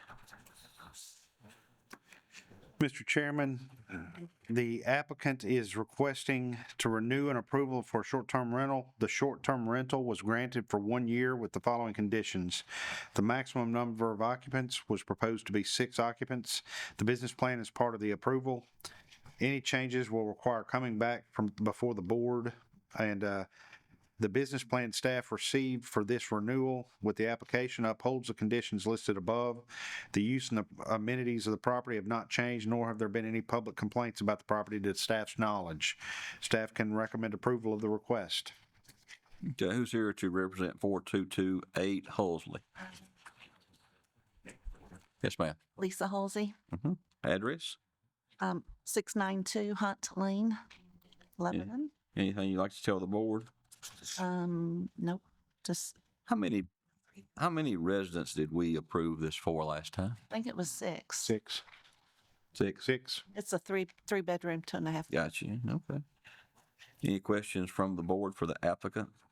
Have you already been renewed once before? No, COVID hit and Okay, we so just this kind is of your second time to didn't think come about up. it. Okay. so y'all sent us all this. Any other questions from the board? If not, does anyone else here wish to address 4228? And if not, we'll close the public comment period and turn to the board for a motion. And I'll move that we approve 4228. 6 will be the maximum number of occupancy.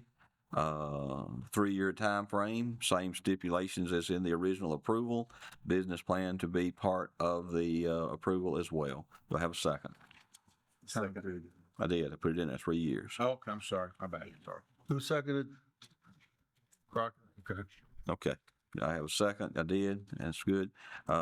Any discussion on the motion? If not, all in favor vote aye. Aye. Opposition vote no. And the ayes have it. Thank you. All right. Our next case is 4229. Jennifer Estes requesting use of a property for a short-term rental. Property is located at 1156 Beckwith Road, parcel 103.02, Wilson County Tax Map 55. The property consists of 5.5 acres, zoned R1 residential. We'll get staff recommendations on 4229. Okay.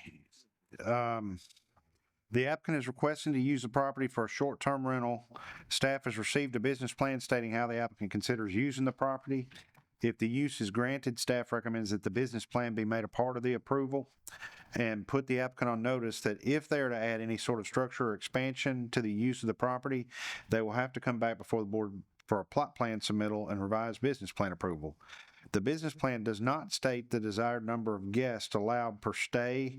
The home is perked for 3 bedrooms, and the board typically approves 2 guests per bedroom, meaning this property would be permitted a maximum of 6 guests at any time. The business plan states the caretakers are located within 10 miles of the short-term rental. Airbnb short-term rentals are a use permissible on appeal in the R1 zone district, as are traditional bed and breakfast. Given the language in the zoning ordinance, staff can recommend approval of the primary home being a short-term rental. The applicant also has an accessory dwelling unit on the property that they intend to utilize for a short-term rental, which in general, staff would not have an issue with as the property meets the minimum requirements for short-term rental. However, the ADU is above the size allowed for an ADU in the county. The existing ADU on the property has a ground floor area that appears to be approximately 720 square feet. There's also a loft for additional square footage in the structure that was not able to be counted on field review. This appears to be an existing structure that was retrofitted before the county required remodel permits. Staff cannot recommend approval of the short-term rental on the property for the ADU structure if it is to be utilized for such. If the board approves the request, the applicant will have to make their contact information available to WEMA, the building inspector, and the county sheriff's office. The applicant will also need to prove that they or the caretaker live within 10 miles of the property before the house can function as a short-term rental. Okay, who's here to represent 4229 Estes? Steve Bradshaw, 130 Vibrant Lane, Mount Juliet, Tennessee. And what would you like to tell the board, sir? Well, Jennifer Estes has been working with Ms. Murphy's office. We've had to go back and forth. We kind of told what we could do, then more things added to it. But at the end of the day, we finally have a clear path, and it's to be a 3-bedroom. The septic system for this is located on the farm adjacent to the 5 acres this house is set on. Variance was given for that 20 years ago. I'm familiar with the land, and I'm 100% sure it will perk for additional bedrooms on this house. But we've just sent $500 to the county and have asked for the inspectors to come out and look at it and give us recommendations on it. If they approve it, then I realize we'd have to come back to change that later. But now we want to go with the 3-bedroom in the one house and deal with the rest as we go. We are interested in this bed and breakfast. We're looking at developing our farm into a wedding venue as well as some forms of farm entertainment. And the wedding venues do well if they have an Airbnb in conjunction with it to have a place for guests to stay. That what you just referred to would be on the adjacent property that you also own? Yes. Yes, sir. Yeah, the property we own has 5 or 6 houses that joins it that we all own. We sold part of our farm off and replaced it with these houses instead of putting it in the bank. So we've some of them are rented long term, but in the future, should we need a second Airbnb for the wedding venue? And we haven't gone through the steps yet to see that the wedding venue will work. And that, yeah, it's just a lot of steps to put together. But right now, we want to use this one. We've got a lot of money invested in it, so we need to get some income coming in. So we just requested that the 3-bedroom request be approved. So do I hear that you are formally withdrawing the request to use the accessory building at this time? I don't have much choice. Okay. You know, it's just not workable. We own all the land around it, so we make it look at resurveying and changing some things up. But I got to look into that with different people and look at the sewer systems and, Mr. Chairman, can I elaborate with the applicant for just a minute? Go ahead. Okay. So if you leave the request the way it is, hypothetically, they could approve the existing primary structure, but deny the use of the, we'll call accessory dwelling unit structure at this time. But you will have to wait at least 6 months and then come back with new information if they do it that way. If you withdraw the portion of the request that has to do with the accessory structure, then if you think you're going to get additional information quicker than that, you can reapply. You will have to pay $200, but you can reapply sooner than 6 months. So it's up to you. Well, the second idea sounds a lot better. Okay. Okay. So you want to withdraw your request to use the auxiliary unit. Okay. We'll say that's withdrawal then. We also, with the sewage system, we're not totally worried about it. McCullough Rochelle and all this right now drafting up a contract for me to sign that's allowing sewer to come through our farm. And one of the stipulations of that sewer is that we get 6 to 8 taps. So everything that we have there now would be able to go onto the sewer system. So, but that's neither here nor there, but that's why we feel fairly good about the situation. Does the board have any other questions for the applicant? Yeah, go ahead. Go ahead, Howard. How much land is involved in this? This plot here is just barely over 5 acres. 5? Yeah. Go ahead. No, I was just gonna say the adjoining land total that we have in the whole complex is 125 acres. Okay, but this particular. This one is 5 acres, okay. Yeah, 5 point something there, 5.5. Okay. I may have misunderstood you, but I didn't, anyway, I was thinking you said that for this 5 acre tract, the septic or whatever is off-site, because I understand you own it, and you said something about adding to that. Well, yes. And I don't know what the.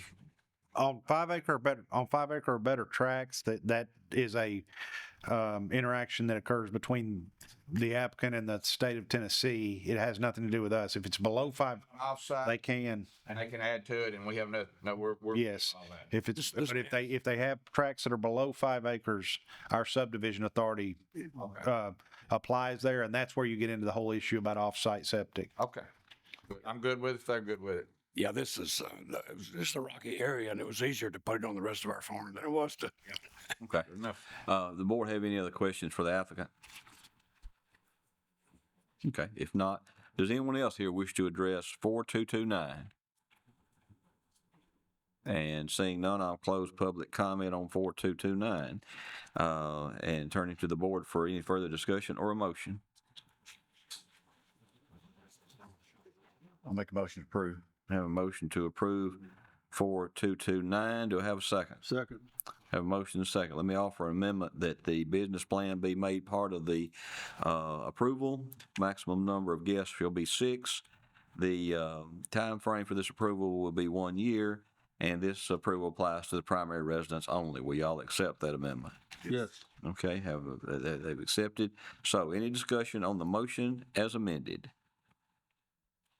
And if not, all in favor, any discussion again? And then if not, all in favor vote aye. Aye. Opposition vote no. And the ayes have it. Thank you, sir. Thank you.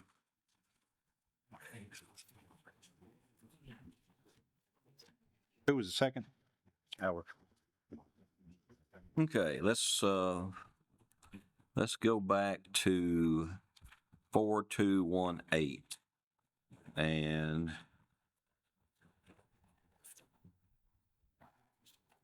I have already read 4218 into the record, and we got staff recommendations.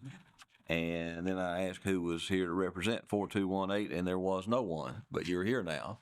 Name and address, please. Excuse me, you weren't here for the oath. I was not. You swear to tell the truth? I do. Okay. Now, what would you like to tell us about your application? Name and address, please. Excuse me. Scott Hull, 1416 Swindell Hollow Road, Lebanon, Tennessee 37090. I'm just looking for a second approval. I was approved for what I thought was 3 years, but apparently was 2 the last time, which would have put it up for renewal in May of 25, I believe. But I received a letter in the mail, so I am here. So is this his second time here? This is my third. This is your Yeah, this would be my second reapproval. This would be my third time.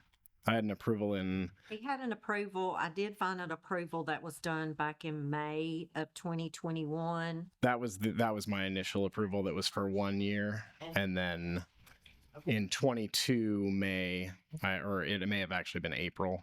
I was approved for what I thought at the time we had said was 3 years. And you have the you have a business plan here. You're approved for 10 people, and this is what I've got down. Yeah, it's a 5-bedroom perk. It's a 5-bedroom perk. All right. Had any complaints? No, 0 complaints. Okay. Question is from the board for the applicant. All right. If not, does anyone else wish to address the board in regard to 4217? 8. Excuse me, 4218, you're correct. I have a question, okay, not really pertaining.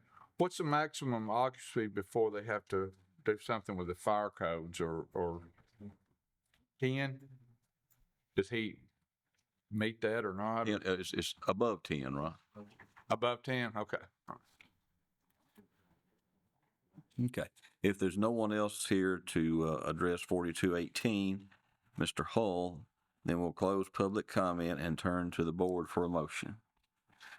Do we extend this further when he's here? This is the third time? Yes, we have that option and we normally do. Well, 5 years, I mean, That is a policy, yes. So we'll make a motion to approve this with the extension of 5 years. Have a motion to approve for a period of time of 5 years, and you also want to include maximum number of 10 in the business plan, correct? Yes, sir. Okay, and do I have a second? Second. Have a motion and a second to approve 4218 for a time period of 5 years.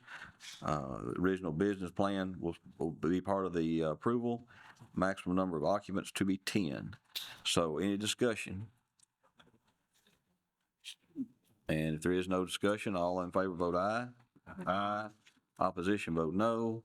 And the ayes have it. Thank you. And thank you, sir, very much.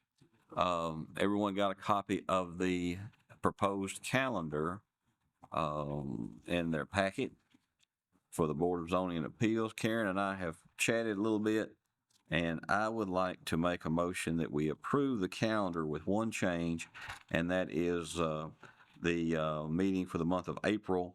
Instead of being on the 4th Thursday, we would continue to meet on the 3rd Thursday, which would be the 17th, the day before Good Friday. And with that one change, I will move that we approve the 2025 calendar as amended. Do I have a second? Second. Have a motion and a second. Any discussion on the calendar? Does anybody with staff have any issues with that change? Still at 9 a.m., right? Hey, what? Still at 9 a.m.? Yeah. Yeah. I got So far. I mean, today. Yes, sir.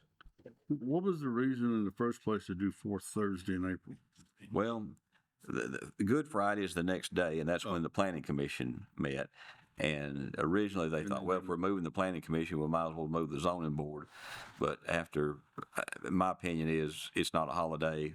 The Thursday's not. Let's just, let's just not move it because that's when it's supposed to be. Mr. Blades, the only important thing logistically speaking is there are a lot of people that come with requests that affect planning commission decisions. So we do like to have the board meeting ahead of the monthly planning commission meeting. But in this case, what's being requested by changing the date to 4/17 still accomplishes that. So we have no problem with it. And Okay. Frankly, I've already set my calendar for 25 for these dates. And Well, that don't make any changes. I'm just, scheduling a little bit ahead of myself, I guess. That's my birthday, the Which, 4th. the 24th? Birthday cake, yeah. Well, we'll remember that and celebrate it on the 17th. It's a holiday, you know? I don't know, it's a holiday. Your birthday, holiday. I don't know. We digress. Okay. We not. Do I have a second on the calendar? A second. Okay, we have a second. Any discussion on the motion to approve the calendar as amended? And if not, all in favor vote aye. Aye. Opposition vote no. Calendar is approved. Mr. Jennings. Yes, Mr. Chairman, members of the board, I have a proposal here today to resolve a lawsuit in which this board is named as a defendant. The suit is actually against Wilson County, but says it's through acting through its Board of Zoning Appeals. This is the Akshar Properties. Randy Anderson was the appellant that came before us. Sonia, remind me about this piece of property. What was it used to be called, this building? Oh, it used to be the Bikers Bar. The Bikers Bar. Okay, Loose Caboose. I forgot that. Loose caboose.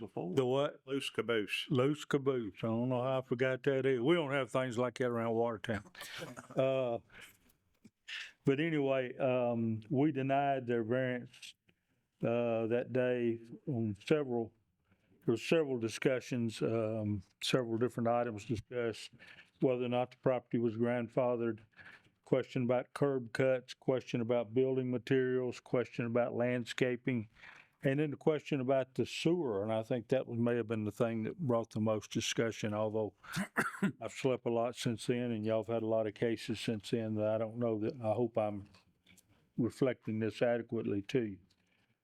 Byron Gill represented the plaintiff, still does, and he and Tom and I have been talking now for some time, and we think we've got a resolution. And I'll present that to you. And Byron, if I misspoke or misstate, or Tom, if I do, let me know.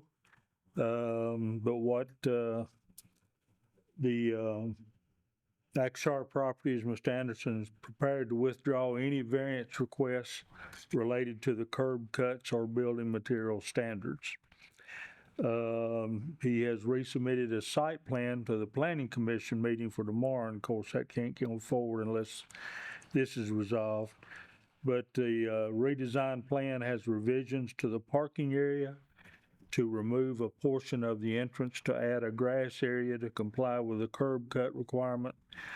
They've agreed to comply with the building material standards and to comply with the landscape requirements. So the only things left that would have been before you would be the setback variance and a sewer variance that would allow the use of the current septic system. They have provided an inspection letter dated October 11, 2024. No evidence of sewage or effluent outcropping to the ground surface. And it was signed by Ms. Knatzer, I guess, Angel Knatzer. And that was not presented at the original case, if I'm not mistaken. It was not. And that was a big question that day, as I recall. And then also the grandfathered part, the building was in existence. Mr. Anderson took a great portion of the building down. I don't think there's any dispute about that, to rebuild it. The dispute would have been the footage, if nothing else. The walls were grandfathered. If he had torn it down to the ground, he loses the grandfather, of course. So that's where the battle was. Y'all denied the request, and they filed the writ for certiorari within 60 days. But that's our proposed settlement if the board sees fit to approve it, and I do recommend it. This is one that needs to go away, I think. Y'all have anything in writing or any sketches or anything we look at? Well, I can give you this inspection letter, and I was working from my notes. And I may be wrong. I thought that there was a big issue regarding the grandfather status. If they tore down more than 50 or 60 or 70% of the building, and that if they tore down too much, they lost grandfather status. I thought that was the big issue. That was, but that's also a point of their lawsuit. Yeah. Disputing that. They're disputing. We were wrong in saying that? That's part of their assessment, I think. I don't know. How much of a building? Court has not settled that yet. I don't know. Well, if we resolve this, court won't settle it. That's correct. So we're saying that they were in compliance to tear it down, and then they're still grandfathered in? I don't know. No, they didn't tear it down. They did. I thought that was the whole issue. It was one of the major contentions. Tear it all down? Well, they tore it down within 2 or 3 or 4 courses, according to them, of the foundation. That's correct. But it was our determination as staff that because of how much they had torn down, that the grandfather was burned. They have subsequently sued under the premise that they do not feel they burned their grandfather status under state law, as I understand it. And I'm not an attorney, you are, Mr. Jennings, but. Well, the question I've got for you and Christopher, I guess, is that we changed our position. No, but in the interest of settling it, I do think the structure that's there is a significant improvement over what was there.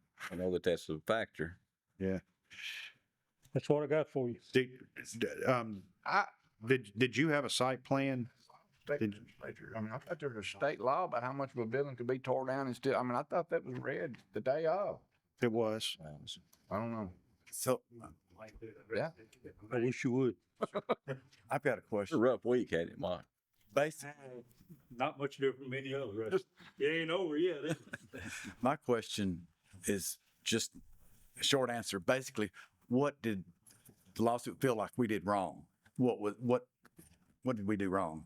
Or should have voted a different way, or? You know, people that handle lawsuits are guys just like me and you. And if, in my opinion, if the plaintiff goes in there and says, I didn't tear it all down, we say he did, but the chancellor says, what did you build back? And my witnesses say he built back a heck of a lot better than what was there, we're probably gonna lose that case. I just want to know, so next time we don't make the same mistake. Well, so it really wasn't a mistake here. I don't know that you made a mistake. Sometimes lawsuits get settled because it's in the best interest of everybody That was concerned. my main concern. If we made the wrong decision, I thought we. I'm not saying you made the wrong decision. Okay. We're bringing in front of you an option to resolve issues, and this is a little bit of an odd duck. I normally remember you coming back many times and saying, well, we've got a proposed settlement. Most of the time you come back and say, well, the chancellor said, yeah, it was a good decision, or no, it wasn't. Do you want me to do appeal? Yeah. And this is a little bit, This is one, from my perspective, where there's been a little bit of give and take on both sides. But with that, with your permission, I'll let. there were really two or three issues that were major. One was how much was torn down, and did that indeed violate the grandfather clause? That was number one. And secondly was, okay, you have a existing septic, you say, but we didn't have any documentation. Correct. And I don't know, and you'll have to help me, Tom, did the applicant ever receive a variance from the commercial sewer requirement? No. So that. Third thing was building materials. And there was some other. Building materials and building location variance. Mr. Gill, did you want to share something with us? I'd be happy to address some of the questions. We've worked diligently with planning and Mr. Jennings to try to come up with this settlement. And I'll address the specific question you've got about what's torn down, what's not torn down. There's a specific statute. It's Tennessee Code Annotated 137208D, and it basically provides that if it is a grandfathered use, you can take it to dirt and bring it back. That's what it says. That's in conflict with our ordinance. No, I don't think it's in conflict with the ordinance. I think state law, would it not oversee county ordinances? It would possibly. There are some timing and other things that play into that, how long it's been dormant or, what the use was. But this is a zone commercial property. So it's not a zoning issue. It's just a variance as to how close it is to the road, and this sewer is the only thing that's remaining. That's what Ms. Jennings and I have come to. The sewer letter is just an inspection letter from the state saying they went out there and they didn't see anything. But had there been any load on that sewer in months or years? I would say no, there has not been. So we don't know whether it functions or not. No, and we can do further investigative work. I mean, we tried to get them to do their own, but they, that's basically what they give. They say they'll give you, this is what you get. So if the directive is for us to do further testing of that, there's other mechanisms for this board to set parameters. It can only be, if this is a convenience store, is the use. So there's not going to be need for restrooms. It would just be staff use restricted. Do I remember they weren't going to do any cooking? No cooking. Yeah. There was an old hood, I think, and we've got the contractor and the engineer here to address any other concerns. But I think at the last meeting, they even said that they could remove that hood, but there is no intent to do any kind of short order cooking or anything like that. It's just a straight up convenience store. And, we can get further into any questions that anybody has, but we're down to, this was a structure that's been there forever, and it was an eyesore. I mean, I've got pictures of what it looked like before. I think somebody made a comment when they drove by that this is a vast improvement, and I think Mr. Brashears made that comment. It's always been where it's been. It's always been a commercial use. It's always had this septic system that's used. So we're just asking to stay status quo, and we've vastly improved. What is your client prepared to do if the septic were to fail? They would they own multiple acreage around it. So there's a portion of this property that is zone commercial, which is what this building sits on. There's another home that's behind it. So there's room in there to move sites, do other things. We haven't gone that far because we haven't got these variances that we need. If it were to fail, then there would be other space on the property to address it. Potentially. Potentially, yes. You don't know if it'll pass. I mean, the soils, Correct. because it hadn't been tested, has it? It has not been tested since its original use, I guess. But this is back to grandfathering, and this has always been used that way, and we're just asking that it stay that way.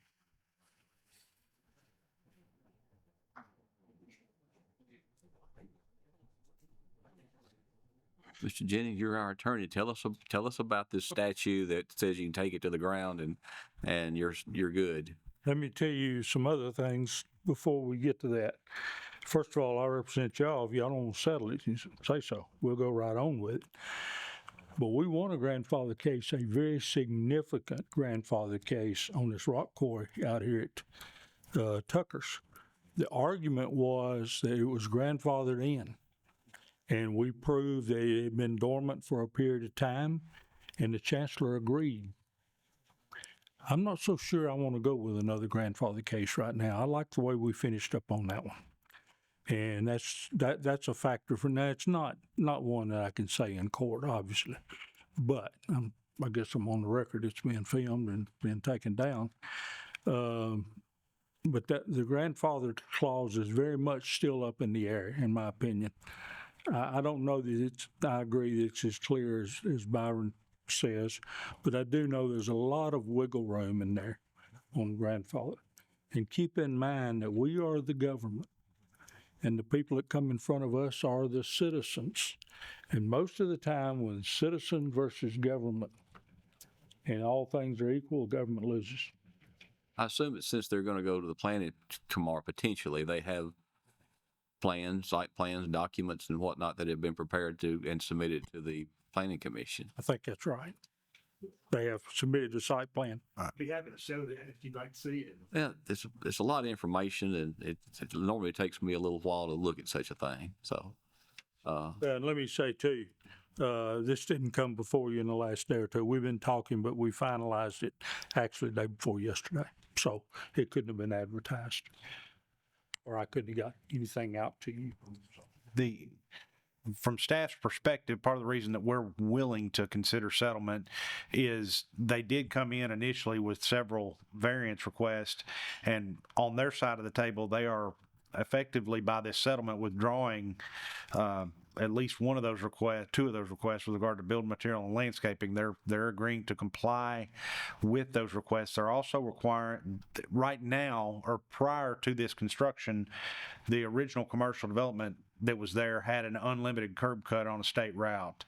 They're proposing to put in a grass island in the right of way to restrict down their curb cut to a more formalized, orthodox 35 or 40 foot wide curb cut off of the state route, which I think is in everybody's interest. when they came in, was that before they started construction or after? No, when they came in, it was after, because initially they had been of the understanding that they were working on a grandfathered structure and were building it back in the same place the other structure was. When they got into the middle of it, if you'll recall the testimony from the contractor, they realized they didn't have good structural sound support with the walls, and they took them down, which that got them into the non-conforming clauses in our zoning ordinance, meaning that if you took down more than 60% of the building, that you effectively burned your grandfather according to our zoning ordinance. That would be a county and not a state. That's a county thing. And I'm not an attorney, but I think Mike would agree with me that the state law regarding non-conforming uses and grandfather clauses it's the Wild West. I mean, it's got a lot of different clauses and provisions based on different things that have happened across the state. You wanted this in there. Yeah. I have two concerns, basically. A is there is a document there in your site plan that's got all these proposed settlements outlined in graphic form where we could see what's going proposed, and we didn't have an opportunity to review that. It just, And secondly, in the past, when we've had these old septics that have not been under load or anything like that for a long period of time, we've required folks to do a load test, to get somebody out there that knows what they're doing and sit there and fill it up with water and see, what happens over a period of a few days. just because, somebody's asking to use an old septic in a loaded condition that's not been used before, or not been used for a while. Right. Those are the two things that hang in my mind that I'd like to see some clarification on. So, Mr. Chairman, if I can ask you, you may recall Brian Keith had a similar situation that he was representing a client for up off of Linwood Road at the old Seas Chapel site where they're putting in a convenience market, and you asked them to seek some load test information. I think Mr. Keith's experience was he could get nobody from the state to oversee that, but he undertook one and provided you the I don't know the results. The official criteria from any regulatory authority on how you conduct that. It's done from time to time, as I understand it, just to demonstrate that, there's no blatant failure. Correct. But I don't know that the state or anyone else that I'm aware of has ever demonstrated that there is a regulatory set of criteria you comply with. Yes, sir. But I think if I were going to rely on one and stake my business on it, I'd want to know whether it worked or not. Yes, sir. Understood. To address your, may I? Sure, absolutely. To address your two questions, the submittal, and the engineer's here to speak to it, the submittal to Planning Commission, the only variances that are before this board are how close the property is to the road, which has never changed, and the sewer variance. So the other curb cuts and stuff, we've removed that from your request. So we have, as stated here, addressed all those through planning and will be submitted to You planning. say you have, but you hadn't submitted it yet haven't considered it. So they may kick it back and say, well, this doesn't really comply. Sure, but we got to start, like was discussed earlier today, we got to start with you guys. If we don't get our variances, we're dead in the water. So these two that we need, tomorrow will be something totally different, and they'll address whatever concerns they have through staff comments or et cetera, just like you guys do. The load test, I don't think we're opposed to doing any kind of load test if that's a qualifier that the board wants to put on us to do that. And if it fails, then we'll have to look at other options. But right now, we're requesting the settlement between us be approved, which is the setback and the sewer variance. If you won't put qualifiers on it, we're willing to accept the load test or whatever that may be. And it's important to state that you've also withdrawn some of your original variance request as an effort to try to settle this. Yes, everything but the setback, which is the building's always been there, and the sewer requirement for commercial. Well, I think the setbacks are, that may be a fairly minor issue because the building, whether it was torn down or not, the building's always been there. Yeah. So the sewer thing though is important. And we have, in the past, when we've had these come up, we have asked the applicant to do some type of a load test, whatnot, and then bring it back to us for, to make sure everything was squared before they went forward. We saw earlier today what happened when we told an applicant, well, this approval is based on your getting this information and turning it into the staff, and then we find out he's been operating 3 years and he never turned in his information. So, Mr. Chairman, may I ask a question of our fire marshal? Absolutely. We can sit up here as long as y'all want to. Mr. Cowan, I know part of where this came up was you have been doing an inspection. Have they resolved all of your issues that you might have? They submitted the construction documents according to fire code. It doesn't matter if construction is taking place, then you got to submit construction documents. So if construction's taking place, they've got to submit construction documents. Through the National Building Code and Fire Code. So And have they done that? they satisfy the construction. They originally called you down there for the kitchen hood, right? They called me down to the kitchen hood. The builder originally called me. Do I need to come up there? I don't care. We know who you are. The builder originally called me, This wasn't on the agenda anyway. and I went back to look for the construction documents in my system because I wasn't familiar with it. I had so many things that come through and nothing existed. I call around, no one knows about it. So they just built it. The builder is out of another county and said, well, I'm not familiar with Wilson County stuff. This was on a recorded phone line in my office. I'm not familiar with how Wilson County does things. I'm like, well, fire code's adopted and you gotta submit a construction document to me and the building official because International Building Code is adopted in the county as well. So they created plans. It got stopped at one point because I think the siding issue or another issue that arose. But there was still one issue on the site plan that needed to be adjusted, like one layer on the existing conditions needed to be removed, and I haven't seen the current site plan. I'll take a look at that. Well, the point is, though, they originally called you down for a hood inspection or something of that nature. It'll be cooking, which requires a permit, which requires construction documents that didn't exist. And now today they say they're not going to be doing any cooking, the hood's going to go away. That's what they testified here earlier, so. Okay. Did that answer your question, Tom? Yes, I just felt like that was important to have on the record. Go ahead, Howard. It's got a simple question. Well, for the minutes, what was this case number? It was 2001. Oh, y'all. Yeah. 4164. 4164. Okay. Anybody else have any questions?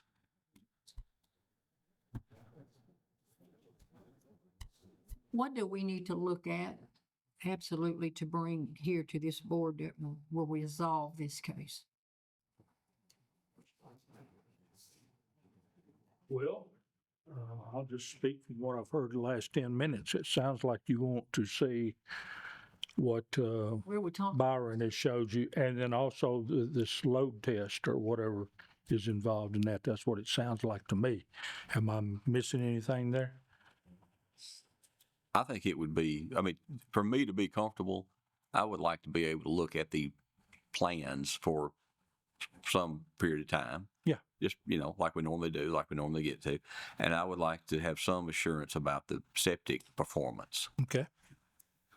Which would I think would necessarily require a deferral by y'all this morning to.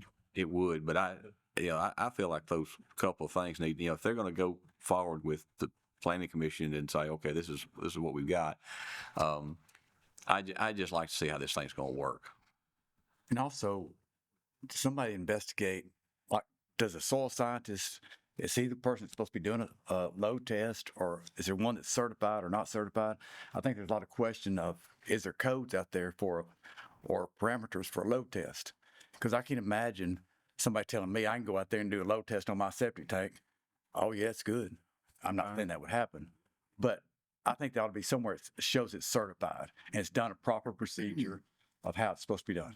Well, I have to go with what Tom said a while ago. We had this one before and they couldn't get anybody to do it. I'm not saying they can't. I don't know who that is or what required or how long you have to wait. What happens out there, let's say, if they do get approval, they're using the septic tank, the old one, and it just fails. It's just not going to work. Nobody can use the bathroom. It's out on top of the ground. Yep. We've got some of those now. And the adjacent soils area, there's other land that Mr. Gill tells us about, but it may not be any better, and it just won't work. The state's going to be out there jumping up and down. What happens? Well, it'd be up to them to enforce that, I would think. And as far as the state being out there jumping up and down, I don't know. Well, they'll seen that in a long time. Plane's loud, but they eventually get somebody else. Guys, yard it's running into. Well, yeah. But I don't know if I know a complete answer to that. Don't we have any responsibility for turning it loose? I don't think so. If you've heard the proof and you've decided that it was the right thing to do. I mean, otherwise, we've made decisions before that just like, well, I won't use any examples, but we make decisions that sometimes don't work out like people have told us, but because we acted on what they told us. And so we have some sovereign immunity from that. Well, probably if there's no cooking and if it's just the staff and if there are no public restrooms allowed, it's probably not an issue. Probably, that's a lot of probably, but the grease and the people load would be what I would think would bring on a problem. And if the system, I have been told, I have no idea who this came from. I've been told maybe there's some other things that tied to that old septic down there, but that is hearsay, so I don't know. I know at some point there were enough people in that building that it was put on a load at some point. I'd say so. Now, I was never there, but You heard some talk, right? Never frequented it. Yeah, I doubt I wasn't there either. I doubt we can find anybody in there today that's been there. Let me say also, Rusty, going back to that question you had there, y'all have heard me say this before facetiously, but it's true. This is a wonderful country we live in. Anybody can sue anybody that wants to. So if we take some action on this case or any other case, and we make a neighbor mad and they find fault with something and think they've got a legal basis, they may sue the owner of that property, but they may throw us in as a defendant. So that happens. Not often, but it could. I shouldn't say it's happened. I don't remember. that's how you make a living. Well, I can do it other ways, but yeah, you're right. I got a question. Yes, sir. I'm sorry. I didn't mean to walk away. There's an existing house adjacent to the property, correct? Or is it part of the house? I don't know. I don't know the answer to that. But to show the house behind it, I believe. I believe it is all one parcel. Part of it's commercial, part of it's residential. Okay, well, the question is for you then. The house there's people living in it. There are not. They're not. Is that house part of the same septic system? You don't know. Is it the old building? No, it's not. When TDEC did their septic letter, the septic system for the commercial structure is directly behind it. And then they found around 300 and something feet of field lines. The house is uphill from it and back. It's on a complete separate system. I think there is a septic record for the house, the residential house. Okay. The commercial property up front that was septic was. Yeah, I would say the commercial property in front is well undocumented. It probably goes back to a long time. said there was 300 foot of field line with a commercial property or with a house. Sir, you want to come up here and give us your name and tell us what you know about the septic?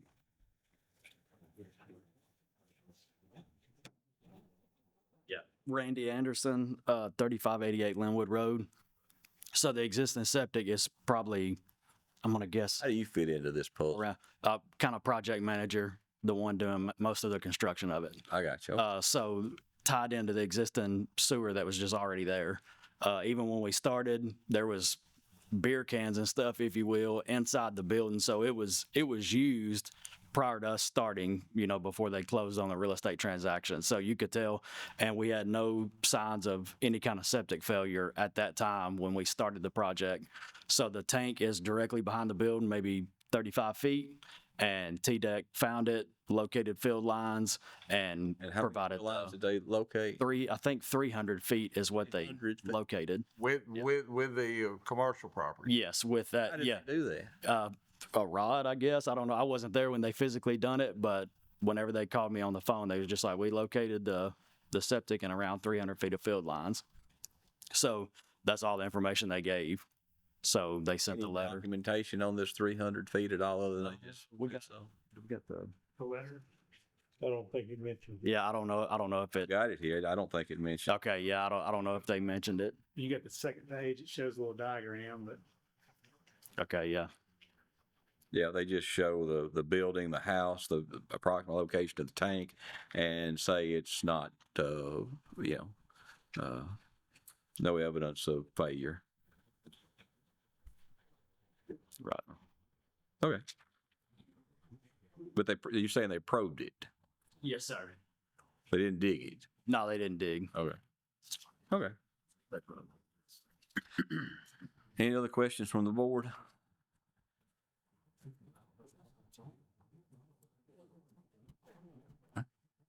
Board wish to take any action? Somebody besides me needs to talk. We've all been pretty vocal about it. Would we have to make a motion to reopen the original case, 4164? I don't think so. I think it's. But we turned them down. It's in the court now. If we don't resolve it, we'll resolve it in court. And no, it's never really, unless they made a totally new application. I was meant for our purpose today. We need to make a motion to reopen. No, I don't think so. We're talking about the settlement of a lawsuit. And Christopher asked me during the break, could we speak about it because it wasn't on the agenda? And my answer would be yes, because these things don't come together conveniently where you can give 30 or 45 days notice to talk about it. And then the second thing is that the effect here is between us as defendants and the plaintiff. It doesn't really affect anybody out in Watertown or anything like that. So I think it's okay. There was no one else named in the. There's nobody else named. Actually, Wilson County is named, but acting by and through its Board of Zoned Appeals, which is why it's here. Doesn't need to be at the county because they don't have anything to do with it. Do you need, if we'd like to see these couple of things addressed and maybe revisit next month, does that require a motion or request or what? Or if we want to approve the settlement, what do we need to do? Well, if you're going to approve the settlement, you need to make a motion in a second, get 3 votes. If you want to consider it next time and get these things that you want to look at, and make a motion to defer and ask that these 2 things be provided before you consider it in December, and that way we'll keep it active. But we can't let it sit there forever. I mean, we got to go to, we don't have a court date. But they're going to want to get one pretty quick. Well, I mean, I don't think it would be unreasonable to defer to the next month. I don't, deferring to several months would be. That's where I was going to the next month. Yeah, I would agree. Certainly. A third option, which would be to conditionally approve it to be reconsidered, these conditions you put on, whatever they may be, at your December meeting. And then it's finalized. Is that fair to say? You're going to have to clarify, Mr. Gill. I didn't understand that. You have thrown around different things, such as a load test on the system. So if that's a condition of your approving the settlement, then give us that 30 days. And if we sufficiently satisfy that, settlement's done. So it's a conditional settlement, more or less. Does that make sense? It does. Honestly, I'm not sure you want to do that, because I think back to one of the cases you had in there today where you approved something and then you find out back for the application they didn't do one of the things you said. I think Mr. Now, I know these people. He's wanting to contain the. He's wanting to get approval today and then make us bring him back if we're not satisfied. What playing field we're in is what I'm trying to establish. I think what you're saying, if I hear you right, is you want us to define exactly what we're coming back for. Exactly. I mean, that's what we'd like to know. If the board says we will settle with these conditions, that's what I need to know. Still want to see it, but we're not going to open up Pandora's box again next month and come up with something new and improved thing to talk about. Correct. That sounds reasonable. Yep. It sounds like he wants an advisory opinion. When you vote for this, I'll bring it back. That's up to y'all. Well, y'all just either got out of a lawsuit in the planning commission or in the middle of one about such things, about that thing that was down on Central Pike on Hughley Hill, where they told the people that if you'll do this, we'll approve it. And then it came back and for whatever reason, it didn't get approved. And that's, sort of the way that went, wasn't it? Yeah, kind of sort of. I don't want to bring that up. Don't need a briefing about it, but. Well, it would seem with the board and the discussion, the only issue we have, or the main issue, is just the getting a workload on the existing sewer. And we want, Russ, want to see the site plan. Well, and I think the site plan goes to the setback. Yeah, it goes to the setback issue. I will make a motion that we defer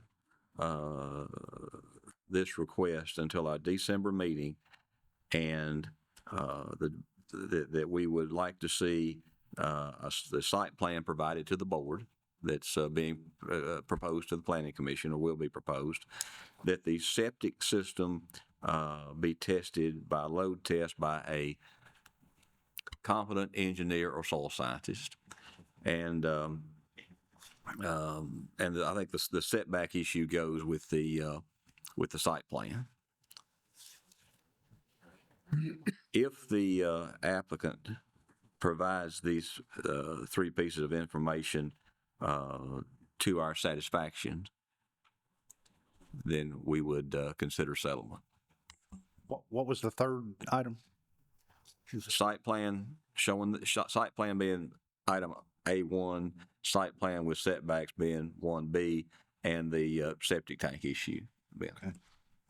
Okay, so that's my motion. And I'll second that. Have a motion and a second. Discussion? Can we let the attorney speak while we're in discussion of this? We can let, anyone Seems like he speak. maybe wants to. I don't know. I'm just, if you want to or not. The only thing I wanted to comment on the motion is Charlie Dean, the engineer, says it would be a plumber that would do the load test. He or any other engineer wouldn't. If you think I'm gonna believe a plumber, bring him up here. I don't know that a soil scientist would do load test on systems. So Tom, can that be investigated? I don't. Find out for sure. You know, Yeah. you know, here's, I mean, I think any competent professional, right? license Can say, like who? licensed plumber. Any competent professional, and I would almost say it would need to be a licensed civil or someone who is has a high degree of training, can go out there and put a load test in place and give us the criteria. I went out there on this date. I filled the tank up with water. I didn't observe any leaks. I went back the next day. It had lost 3 inches, which equates to so many gallons. I filled it up again. Next day I checked it. It lost 2 inches, equates to this many gallons, so on and so forth. Over the course of a period of time, I put this much load on it and it dissipated this much. I mean, that's just criteria. It's no different from a lot of other things they can do. Now, I realize a lot of them maybe not want to, it's new, or maybe they don't have any experience in it, but that type of load test looks like to me would be fairly simple. Just put the criteria together and say, here's what we did.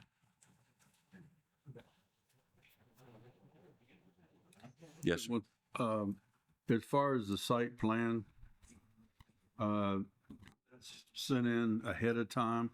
It'll be part of our package for next month, and we'll have an opportunity to look at it before the meeting. That's just. And we're not taking any more public comment. We're not rehashing this. We're down to these things. Whether or not you're gonna settle or not. That's what the question is. Yeah. So it doesn't need to be an agenda item, or does it? Yeah, we need to put it on the agenda now. We know about it in advance. Okay. But we're not opening up the box again for comments and things of that nature. We're considering these items that we have discussed with Mr. Gill. That's correct. And Tom even came over while y'all were talking. Session here where nobody would have been a part of it except the people involved. Pretty much what we've got anyway, but there was no need for that tonight. But you avoid public comment, we're going to do that. Thanks. That might be a question from Mike. But. Well, I don't see this being those type of negotiations. And anytime we can avoid that, we're better off. This would be first on the agenda. Wherever you all want to be. Well, deferred case is always first. I do have one question that Here all day. has been posed to me. If it's on the agenda, is it required to have public comment? No.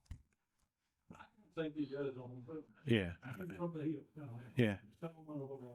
Well, you've already had public comment in it when it came forward as a case, a board case, and now it's a law case that you're trying to settle. So, yeah. Not whether or not it all get ready on the original inception and presentation. All right. Will it be? You'll have to pay another. Advertised. Be on the agenda. Yes, it'll be advertised because it'll be on the agenda. So it's on property owner. That's what Karen and Mike are going to work out later. Okay, I'm gonna shut up then. Isn't it true on a public comment, you can get up and say whatever you want? About anything. Meeting, y'all. That's what I mean. Comment. If somebody wants to put up a comment on that, they should be able to, because it's on any matter germane to the agenda. That's the way our legislature will do it. And germane would mean pertaining to? Anything it's on the agenda, it's the way I read it. I thought they could send them say whatever they want. Not supposed to do that. Oh, okay. Okay. Then we get a filibuster. Oh. Karen, you have something? Yes, I would just like to ask, where do I need to place this on the agenda? I think it's deferred. I think It goes first. It goes first because that's our thing. We defer it. We don't take action on something. I don't feel like we need to do things differently.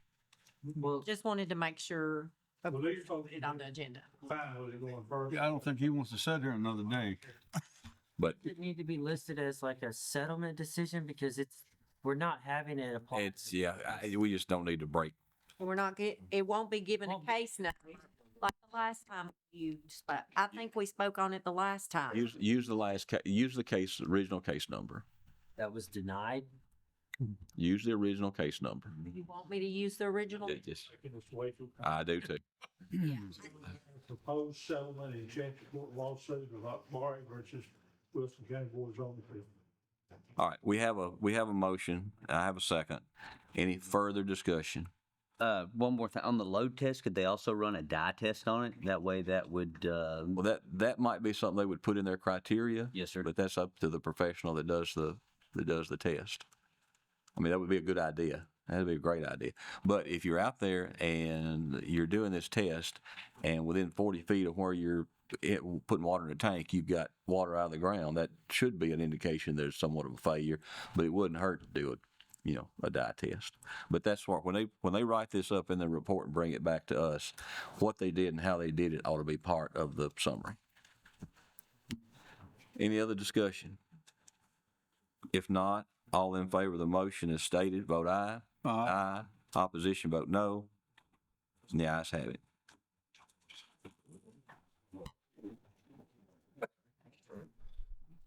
Ladies and gents, thank you for the time that y'all have spent with me over the years. Thank you very much.